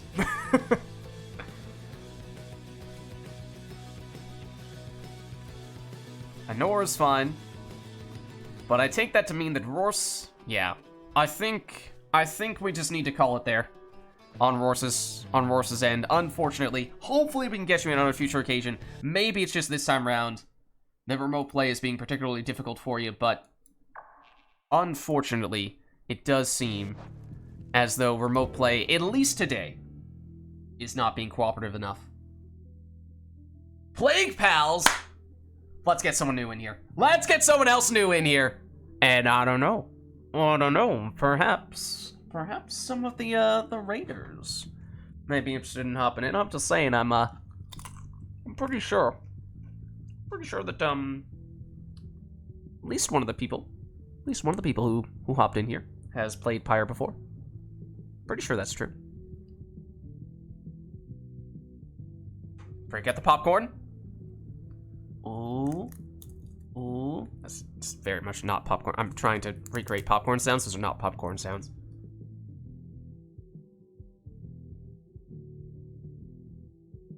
But for that matter, if anyone would like to hop in here to face off against Nor, I think we are looking for someone else here. Unfortunately, as I said, it just seems like through the seemingly insurmountable technical difficulties on Rors's behalf, we just can't make it work for you this time around, but hopefully we can make it happen on a future occasion. Unfortunately, such is the way of remote play sometimes. What is the sound? Lunch with Lids? That is the sound of me cracking a, what's the word? A knockoff wheat thin next to the microphone.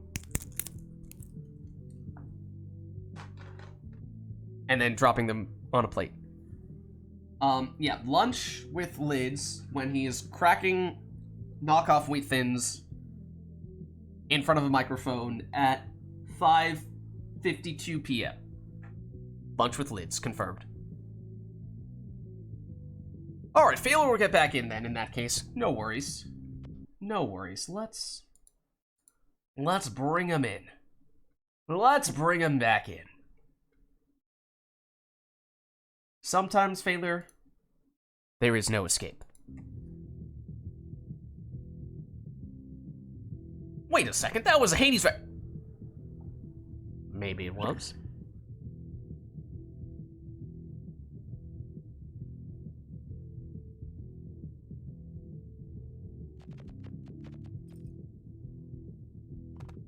Should we complete the customize off match? Yeah, we still have customize off for this, right? I believe we do. Alright, we should be all set and ready to go here, as of course we did have Phailor in before, and it was working as intended then. So Phailor, I believe that might even be Orlek, not just any old demon. Crone, it is Orlek. And Barker, the Cur.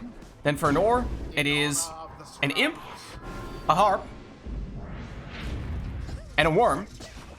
Phailor starts off with an Orlek Plunge, but Nor actually had additional starting Pyre life. Must have come from a Talisman, even then. Yeah, Talisman would have had just enough. Extra 30 Pyre life from that. Nor does not have the Worm Salute. Phailor, oh, for a second there, I thought that was the Crone throw, but no, that was him getting taken out and coincidentally dropping the orb toward Nor's Pyre, but it is Nor going through a portal that was right next to Phailor's Pyre and throwing it in for 15 quick damage from her worm, Lady River. Here is Orlek back, though, and causing some trouble once again. And Nor eyeing her portal once more. This time positioned at about the midpoint of the arena. Not quite as dangerous as it once was. But it is once again the Worm for Nor. This time plunging with Lady River for 15.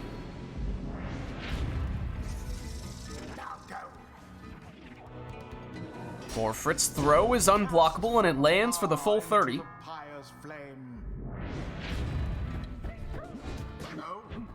Titan Tooth on Messenger Imp. That's big. That's big for Nor. She will stun anyone that Messenger Imp jumps/flies into. And that could be very effective against Orlek in particular. Or Barker, for that matter.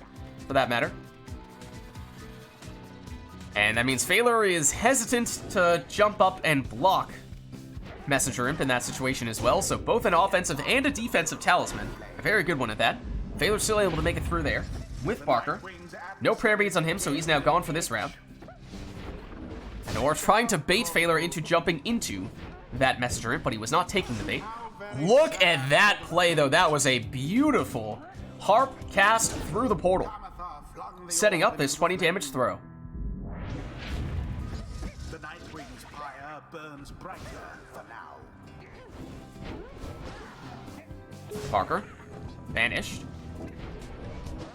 Messenger Imp over to Hamatha, only for her to quickly get banished. Messenger Imp by himself here and eyeing the portal, but Phaler blocking the portal, but that is the Titan Tooth Exile. The orb is taken. So Phaler was stunned upon jumping into Messenger Imp. Parker, though, There it is.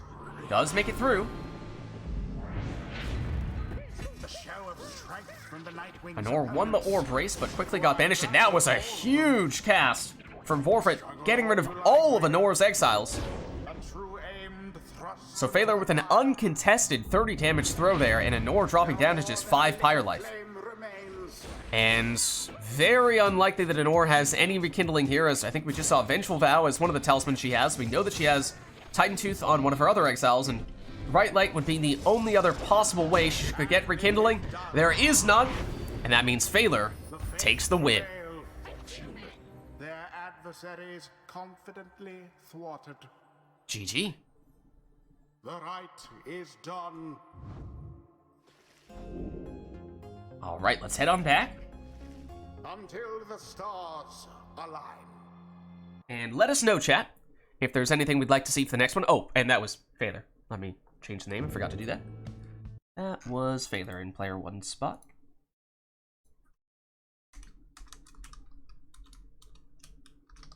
There we are. There we are. Emily, Emily, Emily, Emily, what is that sound? It's getting louder. Do you hear that? It's getting louder.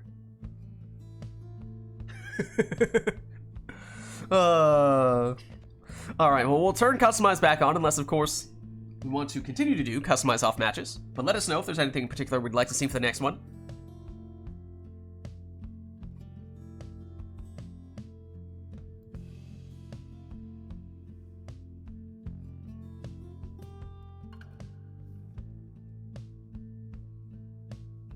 Otherwise, of course, we can just have these two take whatever they'd like to take. That is also an option.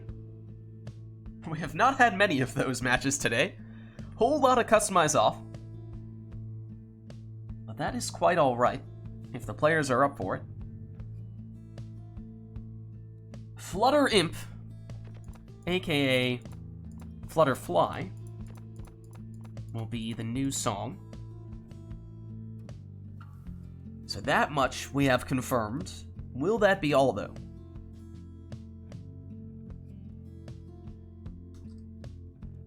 It would seem so. So let's get started. Oh, hold on! What? An Orgo's Falcon Ron? Hold on, just a second. What? You can't just drop these things out of nowhere. You can't just drop these things out of nowhere. Okay, hold on. This changes much. This changes much. Arumi, were you in chat before, or did you just magically appear as soon as Falcon Ron was summoned? Because I would like to believe that you magically appeared as soon as Falcon Ron was summoned. I would like to believe that. I would like to believe that. Then, of course, that means that this next match, it's not really Anor that's playing anymore. Let's be honest. It's not the Nightwings. It's not Anor. It's really not. In truth, it's really more like it's Falcon Ron. It's really more like it's Falcon Ron. And let's be honest, I think we might have to delay this Flutterfly. And Barrack, I think we might have to delay this Flutterfly just a little bit. Because this calls for a dirty deal. Arumi came with Ron. Arumi is Falcon Ron's dad, confirmed. What? Can I spam the Ron emote? Can I spam the Ron emote? You asked. You asked if I can spam the Ron emote? Can I spam the Ron emote? Of course I can. Alright. Let's get going.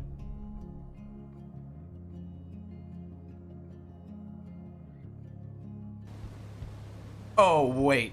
The fate It's the fall of Solium. Beautiful. Right wings. Beautiful. Welcome. You love to see it. Who shall conduct the rites? Okay, well, so technically you can take whatever exiles, masters, or talismans you'd like. Of course, we are expecting some kind of Falcon Ron experience in this upcoming match, but what exactly that is to be remains to be seen.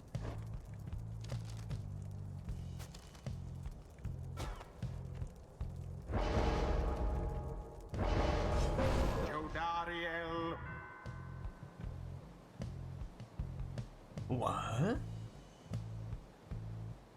Anor is perplexed by Phaler's Jodariel selection here. We don't see Phaler take demons too often, to be honest with you. Outside of him inherently getting, or like every single time that we turn customize off. Ooh, Anor is embracing the chaos with a legendary Savage Talisman on the stowaway, bouncing her casts randomly, just about randomly, off of any boundaries.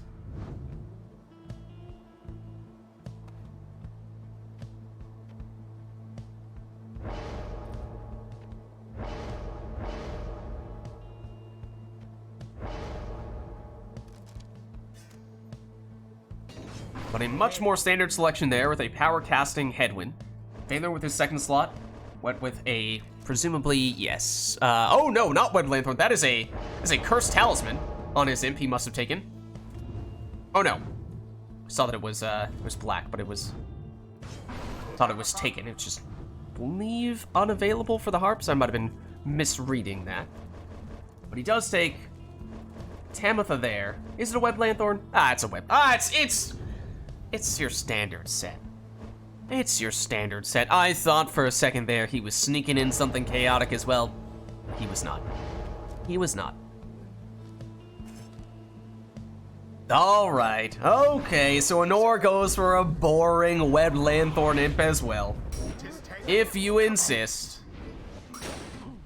For this Falcon Ron match, and Phaler picked up a Moondrop for infinite stamina, which gave him frightening speed on Jodariel. No prayer beads on her though, so she's now gone for this round. Tizo for Anor. Headwind.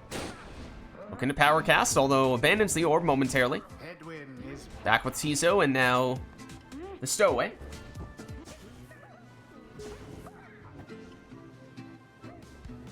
Phaler with just Raji. simply monstrous. Tamitha, patiently making her way forward here. Saves the stamina for when she needs it most, although that's not enough to stop Anor from stopping her. Anor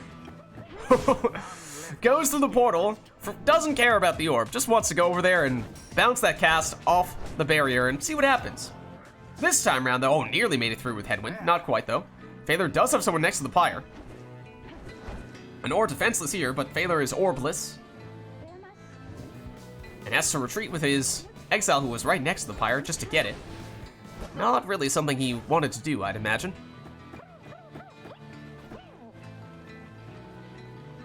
Yes. Headwind.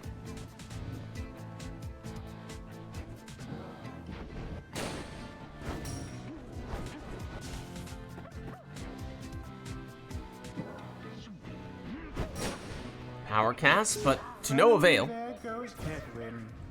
Stowaway teleports through the portal she goes and just barely avoids banishment, at least long enough to pass it over to Headwind. Headwind trying to avoid banishment to get through the portal, but cannot do so. In fact, no one back defensively anymore. Fury of the highway. So Phaler able to plunge for 20. Good. Stowaway. Some chaos with her teleportation and then cast, and does get a banishment out of it eventually. Phaler commits harp war crimes. Tamitha taken out. Rose to the occasion. Stowaway. She's taken out. Oh, and that triggers the fairy spirit, so there is a Moondrop. Anor gets it, but quickly gets banished, so cannot benefit much from that infinite stamina. Someone grasp Anor once again focusing on bouncing that cast off the walls with the Stowaway. But I'm not sure if she has gotten any banishments from that just yet. But you have to respect it. Anor power cast with Headwind. Orb remains unclaimed though. Anor now gets it back with the Stowaway, although huge banishment, taking out just about everyone. The Stowaway emerges. Just looking to get some, there it is! Some cast bouncing off the walls and finally finding one of Phaler's exiles in the process.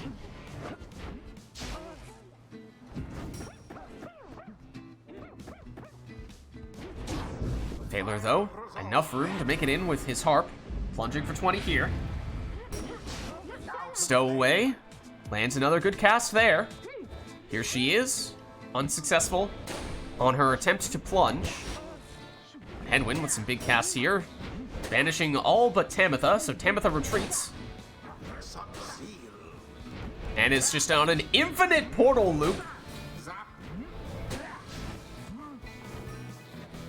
Until eventually, Phaler decides to go elsewhere. She's blocked and banished though, so nothing comes of it.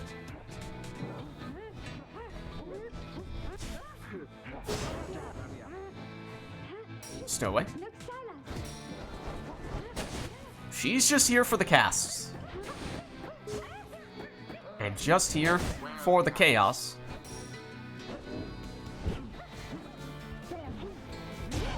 But Phaler makes it through and lands the winning plunge.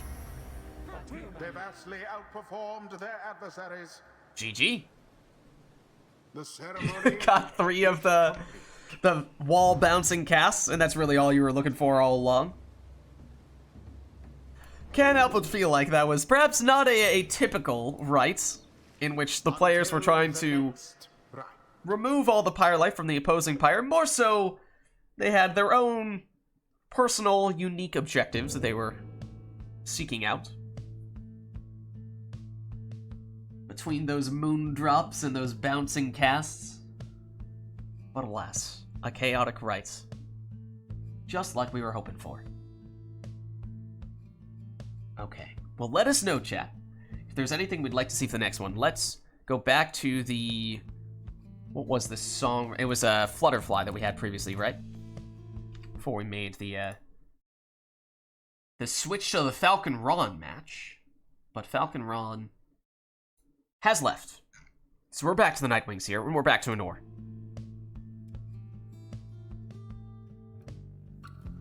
Alright, so we do have a song. But other than that, everything else remains unclaimed here, so let us know if there is anything we'd like to see beyond just that.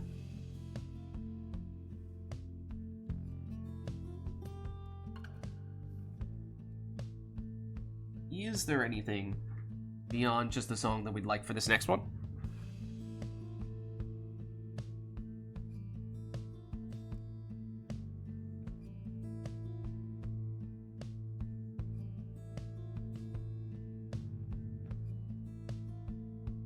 Does not seem as though that is the case, so let's jump back in here.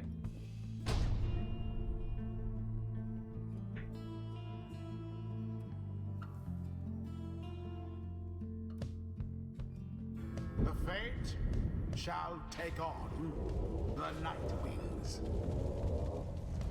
Welcome. Alright, so we're back in Anor's favorite arena. Who shall conduct the rites?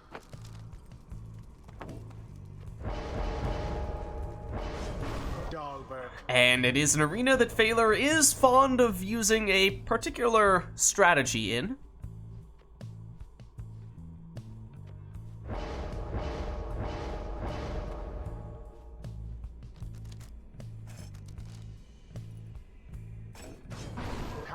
Anor goes Prayer Beads Pamitha. Phaler has taken a Cur. With Titan Tooth, and well, I mean, I didn't want to give away the whole thing, but let's just say I was half expecting for him to go triple Cur there, and obviously that is no longer the case.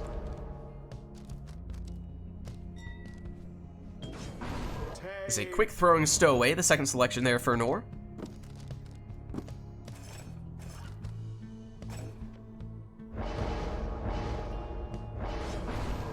Prayer Beads Rookie, the final choice for Phaler. So it's 2 curs. It is still 2 curs. Maybe not quite the triple cur madness that we oftentimes see him use in this arena, but just about as close as you can get to that. And then Wendland Tizo is the final selection for Nor to round out her team. There's the Titan Tooth for Phaler. That stuns the defender, which gives enough time for him to then follow up with the plunge. No prayer beads, though, means that he is now Dalbert-less, but that doesn't stop Rookie from plunging, and he does have prayer beads, so now he's back. Dalbert is back, but he is unsuccessful this go-round. Anor with some Ninja Savage strats, but Phaler gets it back and plunges once more, this time with Rookie. He returns with his prayer beads. Dalbert, stunned, but did land in an opposing aura, so he was still banished, despite Anor being frozen. Oh, and Phaler, his first jump didn't go much distance, but by the third one, he found a way in.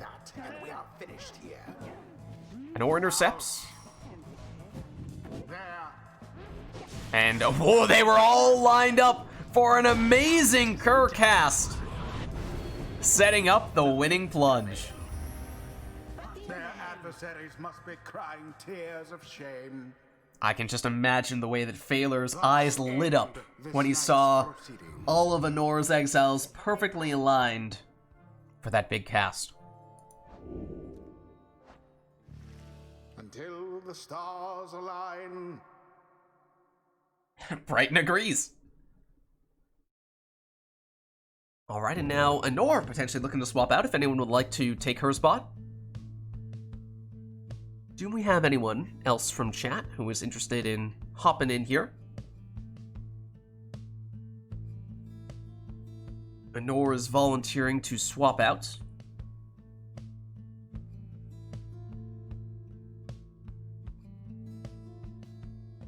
I wrote her, perhaps?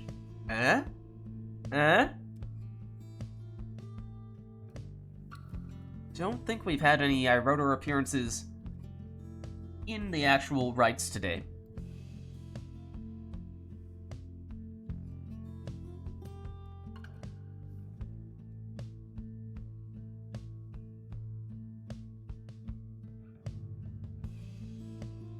Perhaps. Perhaps not. Alas, Anor, are you still able to stick around, or do you need to swap out here? In case we do not have anyone else who is interested in jumping in, can still stick around? Okay. Alright, well let us know. Let us know if there is anyone who would like to jump in here. As I said, Anor has volunteered and Phaler volunteered earlier, so there's a chance even if we were to get a couple of people, we could potentially do a double switch, if needed. But assuming that we have still Phaler and Anor for this next one, let us know if there's anything we'd like to see for the next match. In the meantime, we will reset our song unless there's something else that we'd like to hear.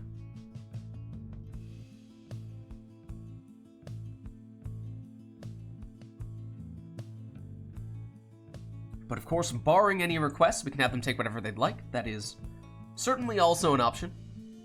And perhaps an option that we shall pursue on this occasion.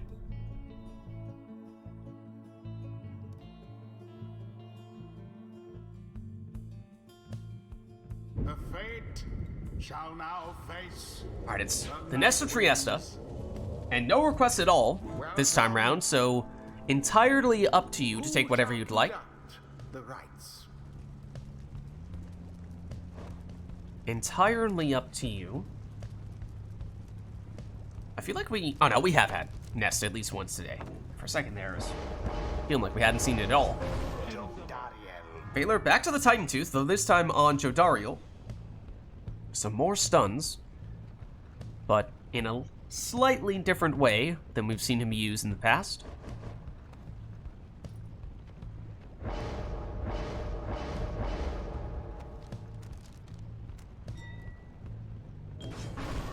Anor goes quick throwing ninja stowaway.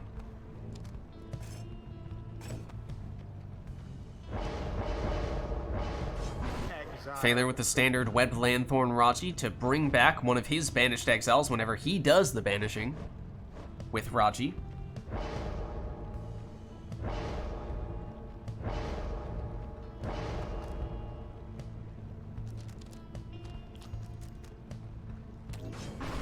Certitude. A rare legendary crone talisman on Bertrude to cast through barriers. That includes the lava pits in the middle of this arena.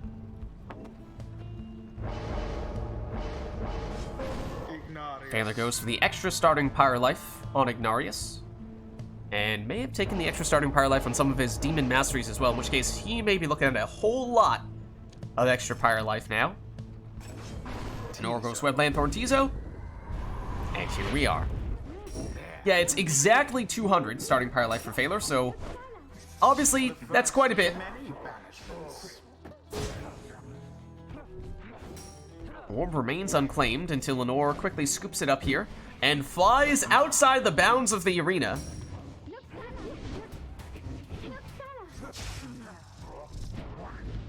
Lenore can cast through that lava, remember? So places that Phaler might normally think are safe may not actually. Quite the close call there, no? There it is. Oh, you thought that was gonna get Phaler's imp. It did not. And that is a terrifyingly quick Ignarius using that infinite stamina. And he zooms in for 30 damage here. But it's an orb who's awfully quick with her saluting Savage. Stowaway's still hanging out next to Phaler's Pyre, but it is Phaler in possession at the moment. Oh, and an orb wasn't quite quick enough to get that orb over to the Stowaway, who was one short step away from plunging. Stowaway not quick enough to avoid Jodariel here.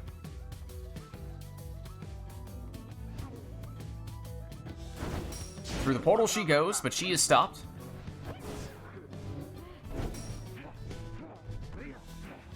Lenore tries to go through her portal, but Phaler saw it coming. Phaler trying to go through his portal, but Lenore saw it coming. Phaler getting as far as he can go with his stamina on Raji. And that was almost as far as the Pyre. However, does mean that Phaler has a portal right next to Lenore's Pyre. So that certainly helped to set up Jodariel, but now she is gone for this round. And, ooh, well timed on that throw there from Lenore, waiting until the defender jumped out of position. But not so this time round. Phaler still able to intercept. Phaler plunging with Jody here once more. Dropping Lenore down to just 10 Pyre life. Stowaway intercepted. Banishes the defender. Gets it back. And does throw it in here. But as we said before, Phaler started with so much Pyre life that there is still a long way to go here.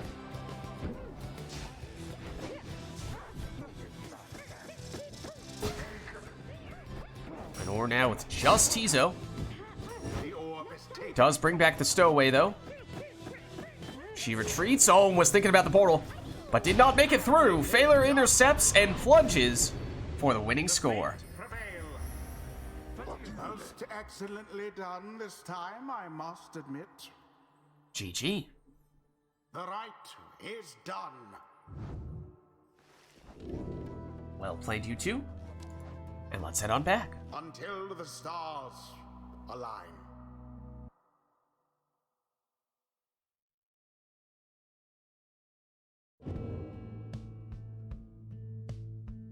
Will someone find a way to put a stop to Phaler today? We shall see. Running out of time to do so, perhaps.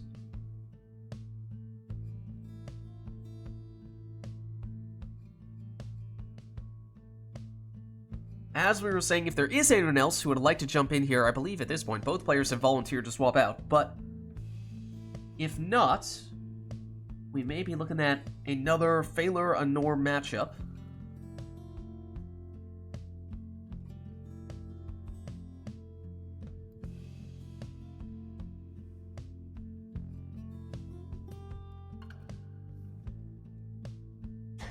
The Right Club loyalists, perhaps.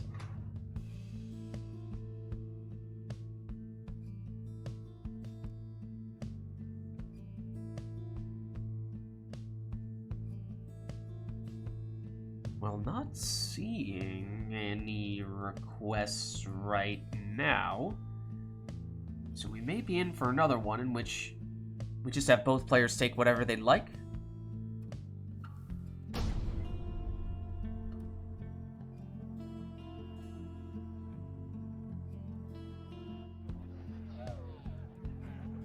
fate shall confront the Night Winds.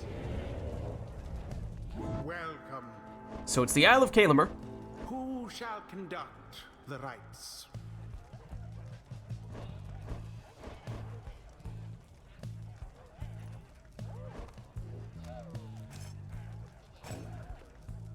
It does, of course, mean there will be plenty of imps in the arena, but does that mean that the players will use imps of their own as well? Phaler at least starts off with one.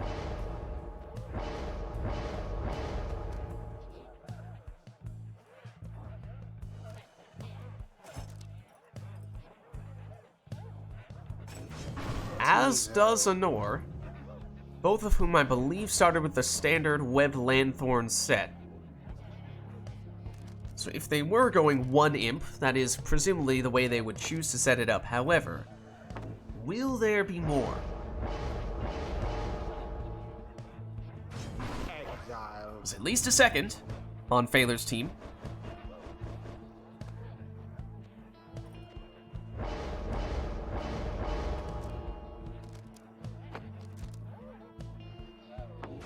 And the same can be said for Nor. Both players taking Titan Tooth on that second imp for stuns.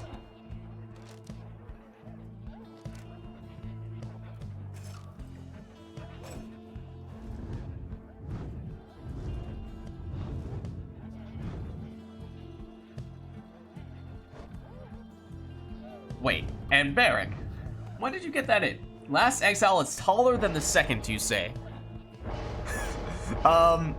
We might save that for the next one. I also don't know if the imps have any difference in their heights. There actually is a difference in the heights for several of the other classes, even for characters of the same class. Lendl is the tallest of the nomads.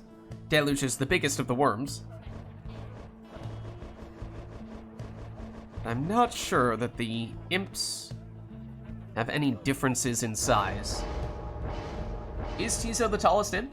Is there actually a difference? Messenger imp. I was gonna say, I'm pretty sure there isn't. Pretty sure they're identical. Those two examples that I gave might be the only ones. Oralek, I don't remember if he's actually physically bigger or if it's just his aura. But it's Phaler getting started with a 25 damage plunge. I'm not sure that either player took prayer beads. To each his own. We did see, I believe both players take at least some of their imps with the extra damage. So they are at least somewhat offensively inclined. But they may find that whoever plunges will be at a distinct enough disadvantage by being without one of their imps that this one could swing back and forth quite a bit. Anor very elusive with her imp, and Titan Tooth stuns Phaler, and she may have been able to make it all the way in there if she had chosen to, but instead went for the banishment. And now it was Phaler on the attack, and didn't really get the chance to capitalize on that opportunity much. Tiso with a little extra room, though. Does set up a dangerous portal,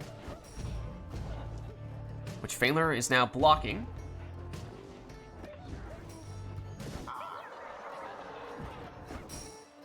What happened there?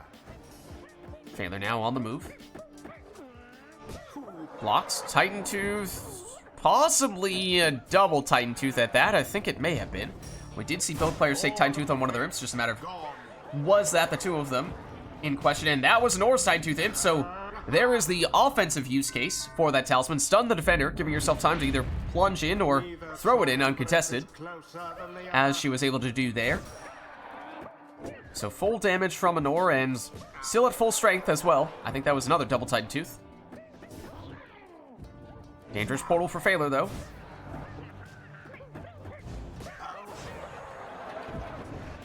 Phaler now. Time. Does he have that range? He does. Aim was true.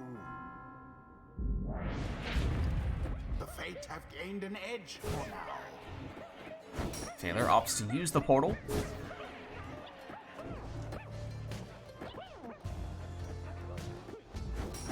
And Anor does so now.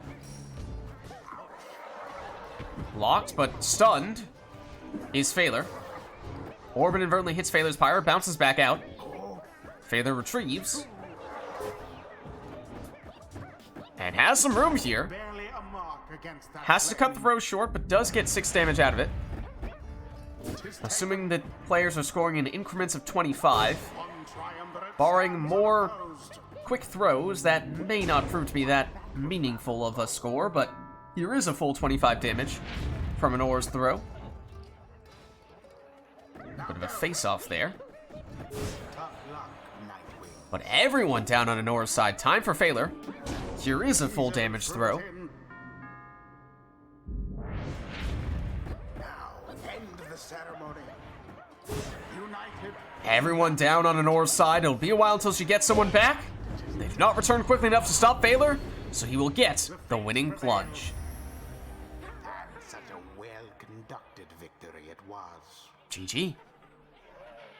The rite is ended. Well played, you two. Let's head on back. Until the next rite.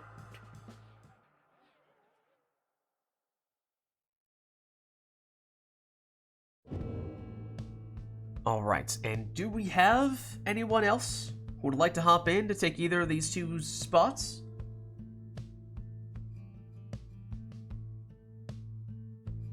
Or are we sticking with Anor and Phaler here?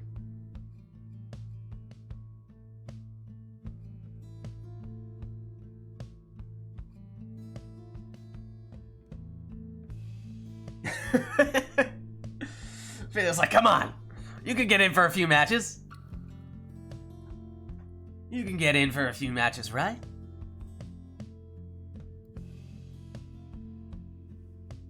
I thought they usually started up at least on my end, 6 p.m. Phaler! No! Don't phrase it like that. Don't make me time you out. Honestly, I probably should for that.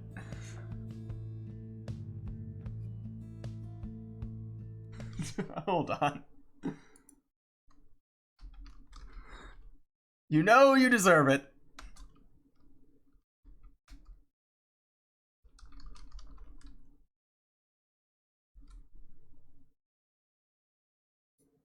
Oh, I spelled his name wrong? The user you are trying to time out doesn't exist?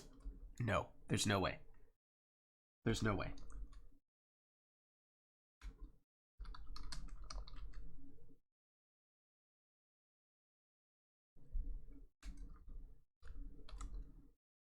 There we go. There we go. That's more like it. That's more like it. Bad Phaler. Alright. Well. Do we have... I mean, to be fair, Phaler has timed out more people than I have, still. It's not like people haven't been asking for it. Okay? Do we have anyone else who'd like to jump in here, or are we looking at just Phaler and Anor? Because if so, then we may be looking to wrap things up somewhat soon, as we've been having these two face off against each other for quite a bit at this point.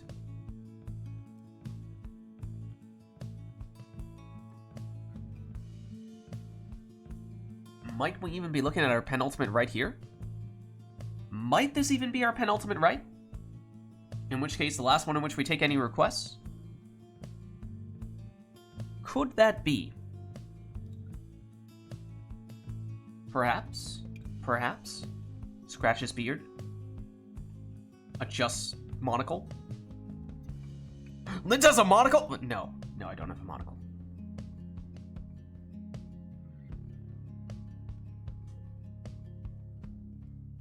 Lids is a bit... No, not really. Not... Not really, unless Lids gets lazy and doesn't shave as often as he should.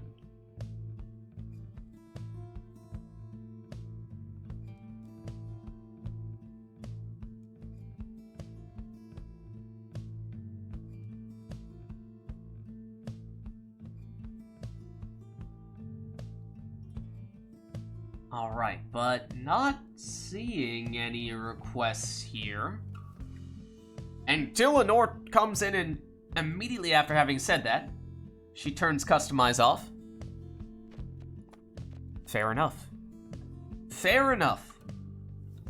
Wait, what was that barracks request? Do I want to know? Oh, last exile is... Oh, right, true. The one from before that we couldn't really do. The last exile is taller than the second exile. I forgot about that one. I did forget about that one. Fair. I forgot. That's my bad. Unless you believe Phaler's whole, well, technically, Tizo is slightly taller than some of the other imps, and, therefore I have already completed this request. However, Nora has not, because she did not take Tizo with her last selection, which, would later prove to be false, and so, in either case, that really wouldn't matter.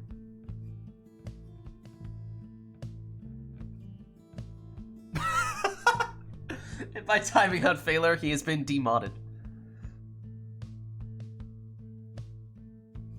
RIP indeed. RIP indeed.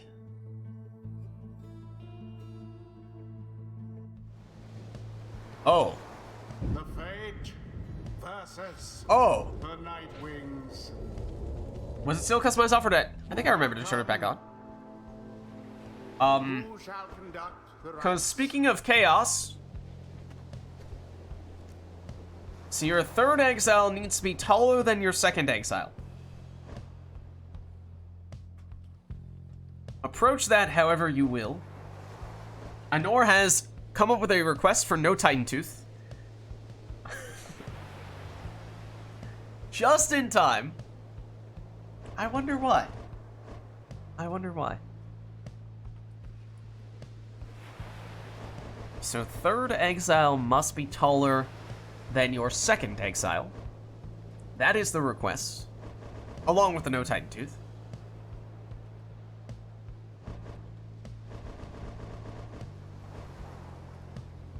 Alright, so if Jody has bigger hair, yes, hair counts. I love how Honor anticipated that question. Before Phaler even brings that up, Honor says hair doesn't count. As soon as she says that, Phaler starts asking that question. Do horns count? That's... you know, horns maybe could make a stronger case for that. Well, horns count. This guy's definitely on top. Do sap roots count?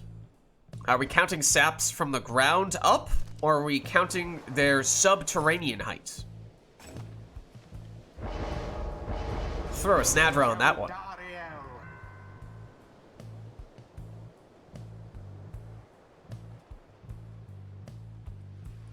What do they say about the depth of trees' roots? Just as long, just as deep, if not deeper, than the tree is tall? I'm just saying. I'm just saying. It may look like Orlek is the tallest. Do we really know that, though?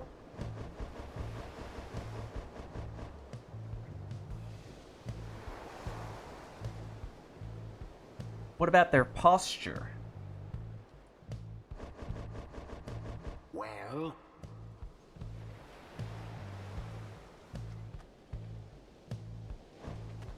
Are harp heights measured while they're standing still on the ground, or while they are flying? That one's definitely not. Oh, Linz, obviously you wouldn't measure the height of a bird that way. Yeah, fair enough.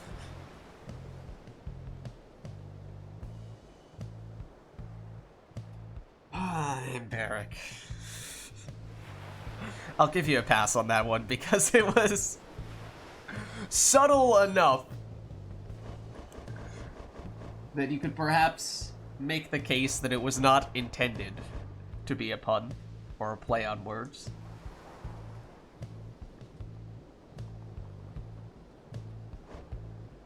Snatcher is actually the tallest of all the nomads because she is actually a ghost, and therefore she can manipulate the size of her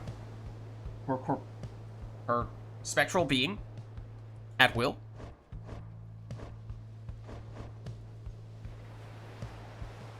Obviously.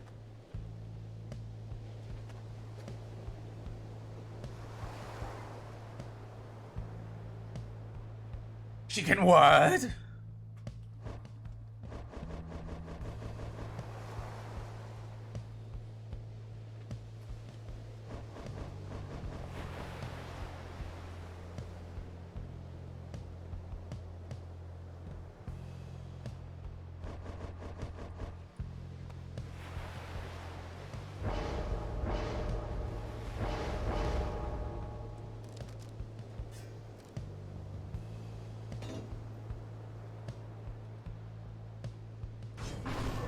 Okay, well, it's a power casting headwind first for Nor. So, your third exile must be taller than your second exile. Third exile taller than your second exile. So plan accordingly, as that is now a very relevant thing to consider.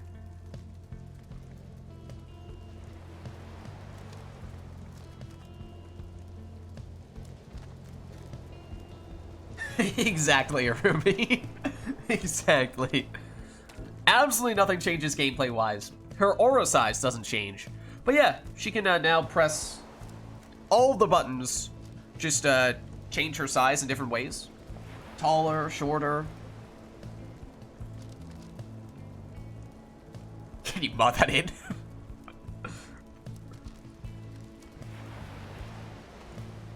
Don't worry, guys, I'm on it. What's a Legion Ignarius in the second spot for Phaler, so he now needs an exile that is taller than Ignarius in his last spot. Nor is breaking out the tape measurer.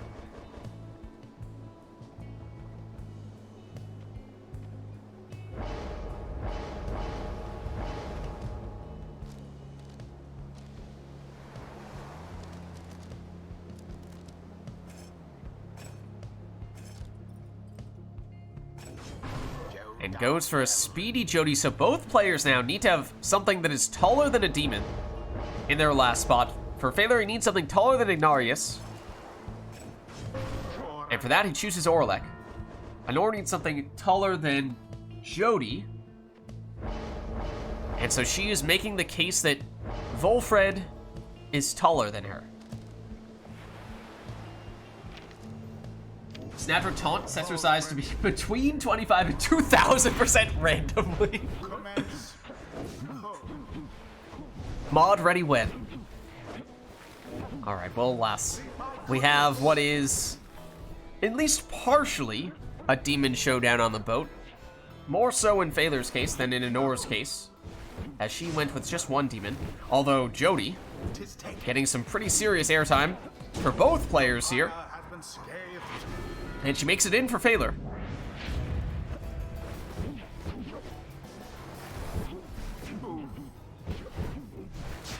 Jody. Flies in. Good for 30. With all those demons, though, Phaler got a whole bunch of extra starting Pyre life. Big power cast from Headwind, though. Gets rid of 2 out of the 3 demons. Third one here, though, is making it all the way in for 30 damage and also 15 leech. So a net 45 point play. Is Anor frozen? Anor looks... You look frozen. Need me to uninvite, reinvite? Yeah. Yeah, let's... Oh, yeah. Remote play is saying something went wrong. Okay. Let's get you back. Let's get you back. Oh. Yeah. Now you're not even showing up on Steam.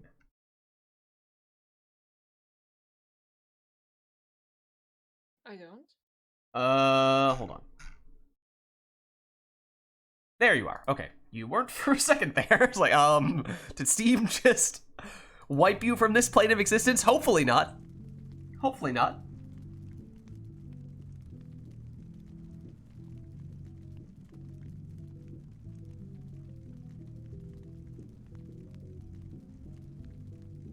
And here we go. Better now? Nope. Oh. Uh-oh. Steam is being Steam. Okay. Alright, Steam. Let's try again. Let's try this again.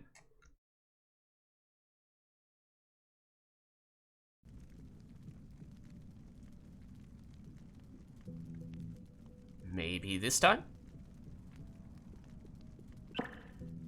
Sounds good.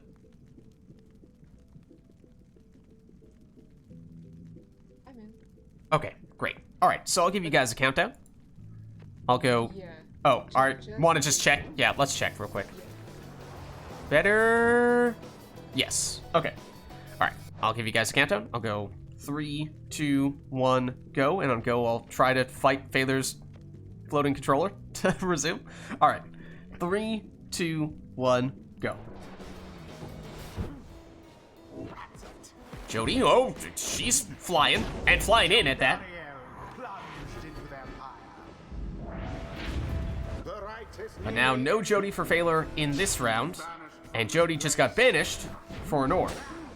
The power Hedwig nearly power cast his way into banishing Phaler's 2 remaining characters there. Just shy of taking out Ignarius. But everyone is moving in for Nor here. deathly sword of the drive.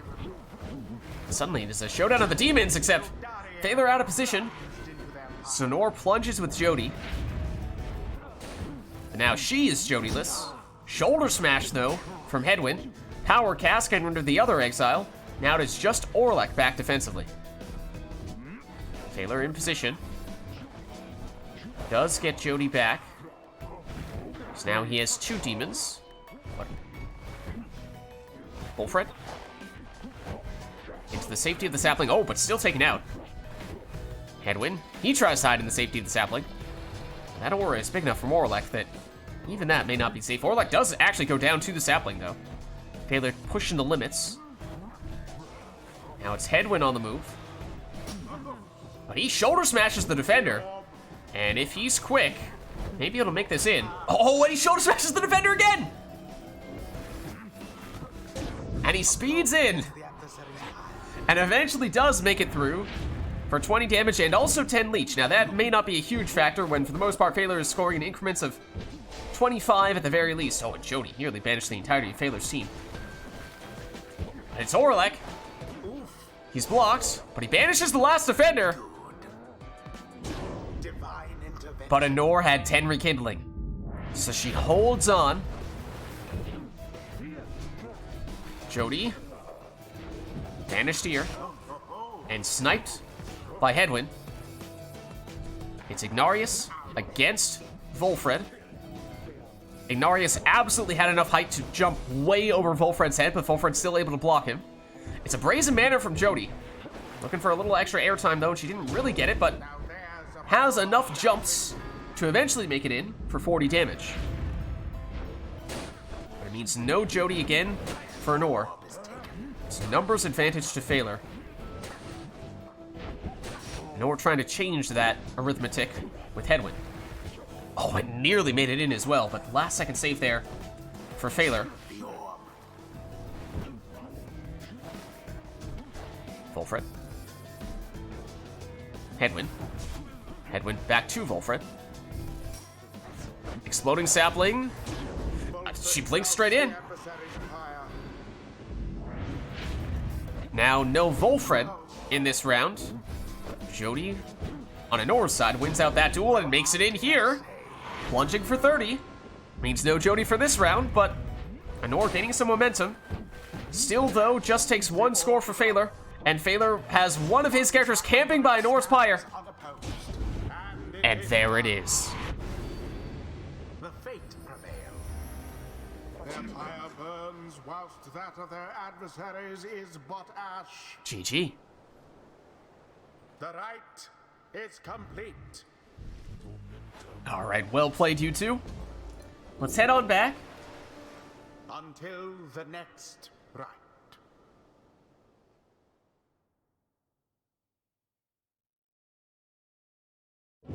And technically, I believe we now have a Norse customize off. Yeah, a Norse customize off match, exactly. So we did not do that last time. And this may end up being our penultimate right. We could still do an arena. We could still do a song if either of those are interested, and we'll get a grand ceremony going.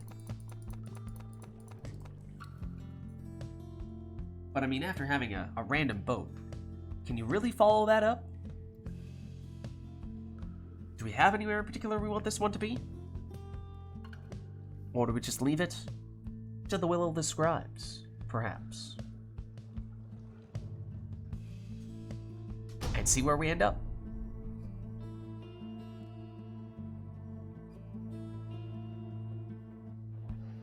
Oh, well, it's the Owl of Kalamer. The fate shall confront. It will be the Owl of Kalamer. Random exiles for Phaler gives him a crone, a worm, and a harp. For Nord is a sap, a crone, and a harp. So actually, quite similar teams here. Worm for Phaler versus sap for Nor are the differences, and I think both players would happily take that exchange. Oh, the throw still lands there for Phaler. A little 7 coming from Lady River on that occasion, and this time, though, that one looks short. Nor trying to use Volfred as a shield, and actually succeeded. More often than not, you see that tends to backfire, but Nor rides that momentum into the Pyre for 20 damage. So the risk that she took paid off.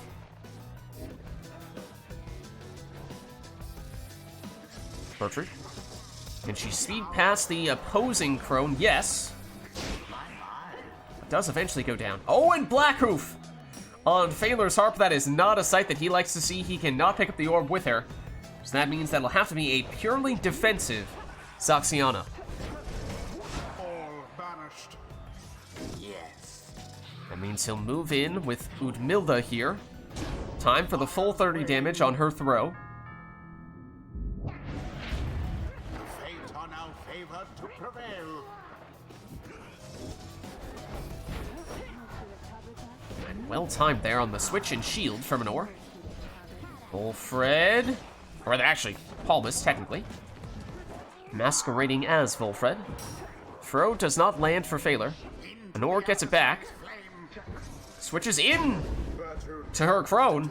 Bertrude plunges for 30. Phaler gets the orb quickly enough that he circumvents Anor's sapling. But Anor does win it back, and that time did just sacrifice Palmas. And, well, probably didn't have to. So that is the downside of the strategy that she succeeded with last time, is now does not have much in the way of any defenders to stop Phaler from scoring there. All the saps are lined up in a line, the middle of the arena there. Bertrude. Now just Palmas and Zaxiana. Switches into Palmas, who almost was able to withstand the defense with a shield. Zaxiana switches into Bertrude, but she's quickly banished. Just Zaxiana back defensively. Stops Lady River and now banishes her. Zaxiana once more.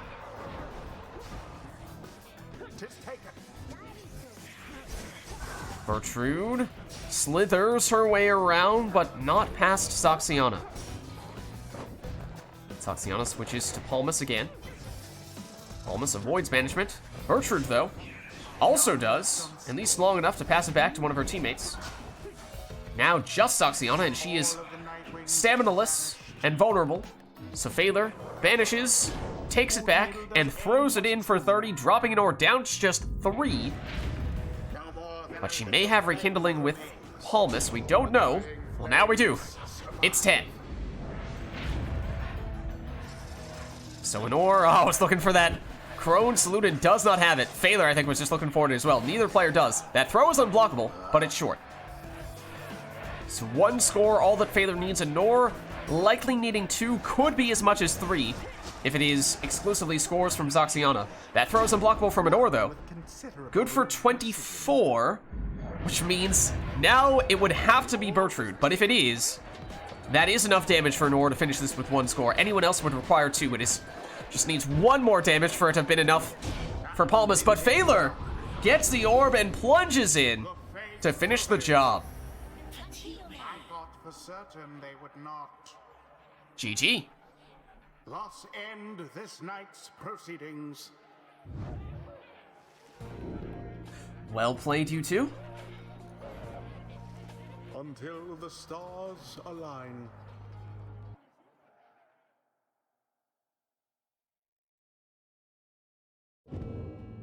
Alright, and unless we have any last things that we really want to see between these two, we may be approaching our liberation rite right here, right now. So if you guys are up for it, we may commence the liberation rite protocols. Perhaps it is that time. So we'll go follow Solium, turn the sermon intro on, and we will go for Never to Return version of the Nightwings. Turn Customize back on for sure. And we will have no requests for this one. We'll just have both players taking their preferred teams and finish things off in style. So, without further ado, let's go to the Fall of Solium.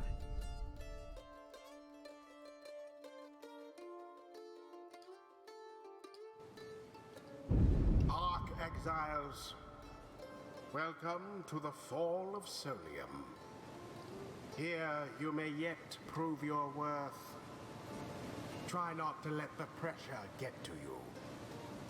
The Fate stand ready. Nightwings stand ready.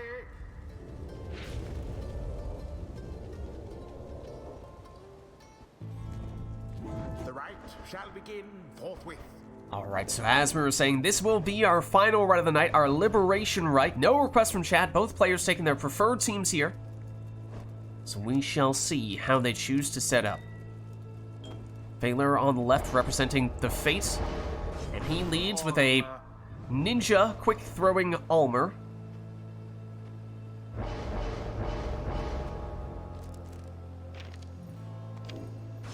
Honor goes for a Numbing Gust Nutrition Stick Volfred as her lead.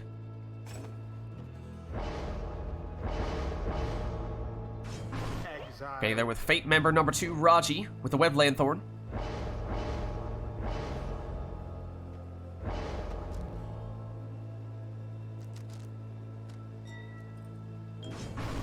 Exile number 2 for Honor is a quick-throwing Jodariel.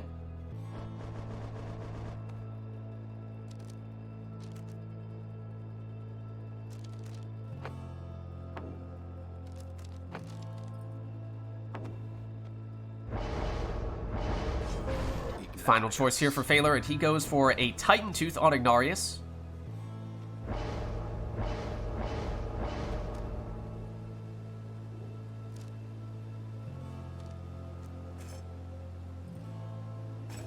And last but not least for Nor, goes for some Rekindling with Right Light on Tizo. And here we are for our final rite of the night, our Liberation Rite. Phalar on the left representing the Fate, and Nor on the right representing the Nightwings. Best of luck to you both.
deftly thwarted drive.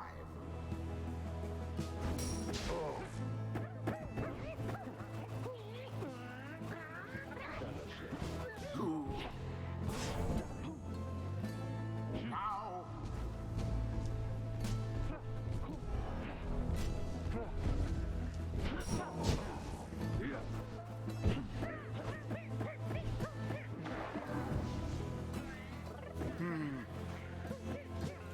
Shall it? The sacred miracle has kept the flames alive.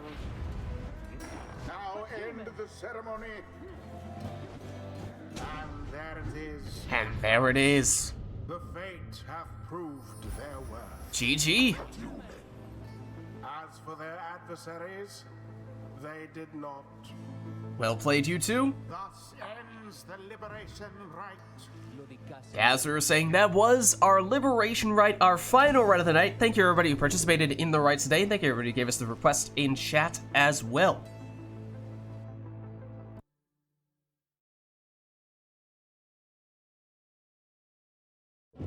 Alright, but with that being said, I'm gonna hop out of Discord here. I'll catch you guys next week. Okay. Alright, let's kick them out of remote play. They've already been kicked out. They kicked themselves out. They know how this goes. They know how this goes. But I'm not done with you just yet, chat. Of course, that was, as we were saying, our final rite of the night, our liberation rite. Thank you everybody who gave us the request today in chat. Thank you everybody who participated in the rites as well. This was, of course, Pyre Community Rite Night. And if you are getting... Let's try that again. This is Pyre Community Rite Night. And if you are interested in getting more involved in multiplayer Pyre, then the best way to do so is by joining the RITE Club Discord server, which you can do by clicking on that link right there. My name is Lids. I'm hosting these RITE Nights. My streaming schedule nowadays is Friday nights is Mass Effect Andromeda, the campaign. Saturdays is Mass Effect 3 multiplayer. Sundays is, of course, RITE Night, Pyre. Then Lids Vids on YouTube as well, posting the VODs for all those streams, so if you missed anything, you can catch it there as well. Also doing some Gwent videos, the Witcher-themed card game, as well as some Thronebreaker, the Gwent campaign. In fact, we are getting very close to the end of that game, and it's been a long way coming, so that's some exciting stuff there. But if you haven't done so yet already, of course, you can also hit the follow button to get a notification for when I go live. You also follow me on Twitter, @LidsVids. I post there when I'm live as well. But actually, the best place to stay up to date with all things Lids is by joining my own Discord server, which you can do by clicking on that link right there. But that's going to be it for me for tonight. So thank you all for watching. Hope you enjoyed the stream, and I'll catch you next time.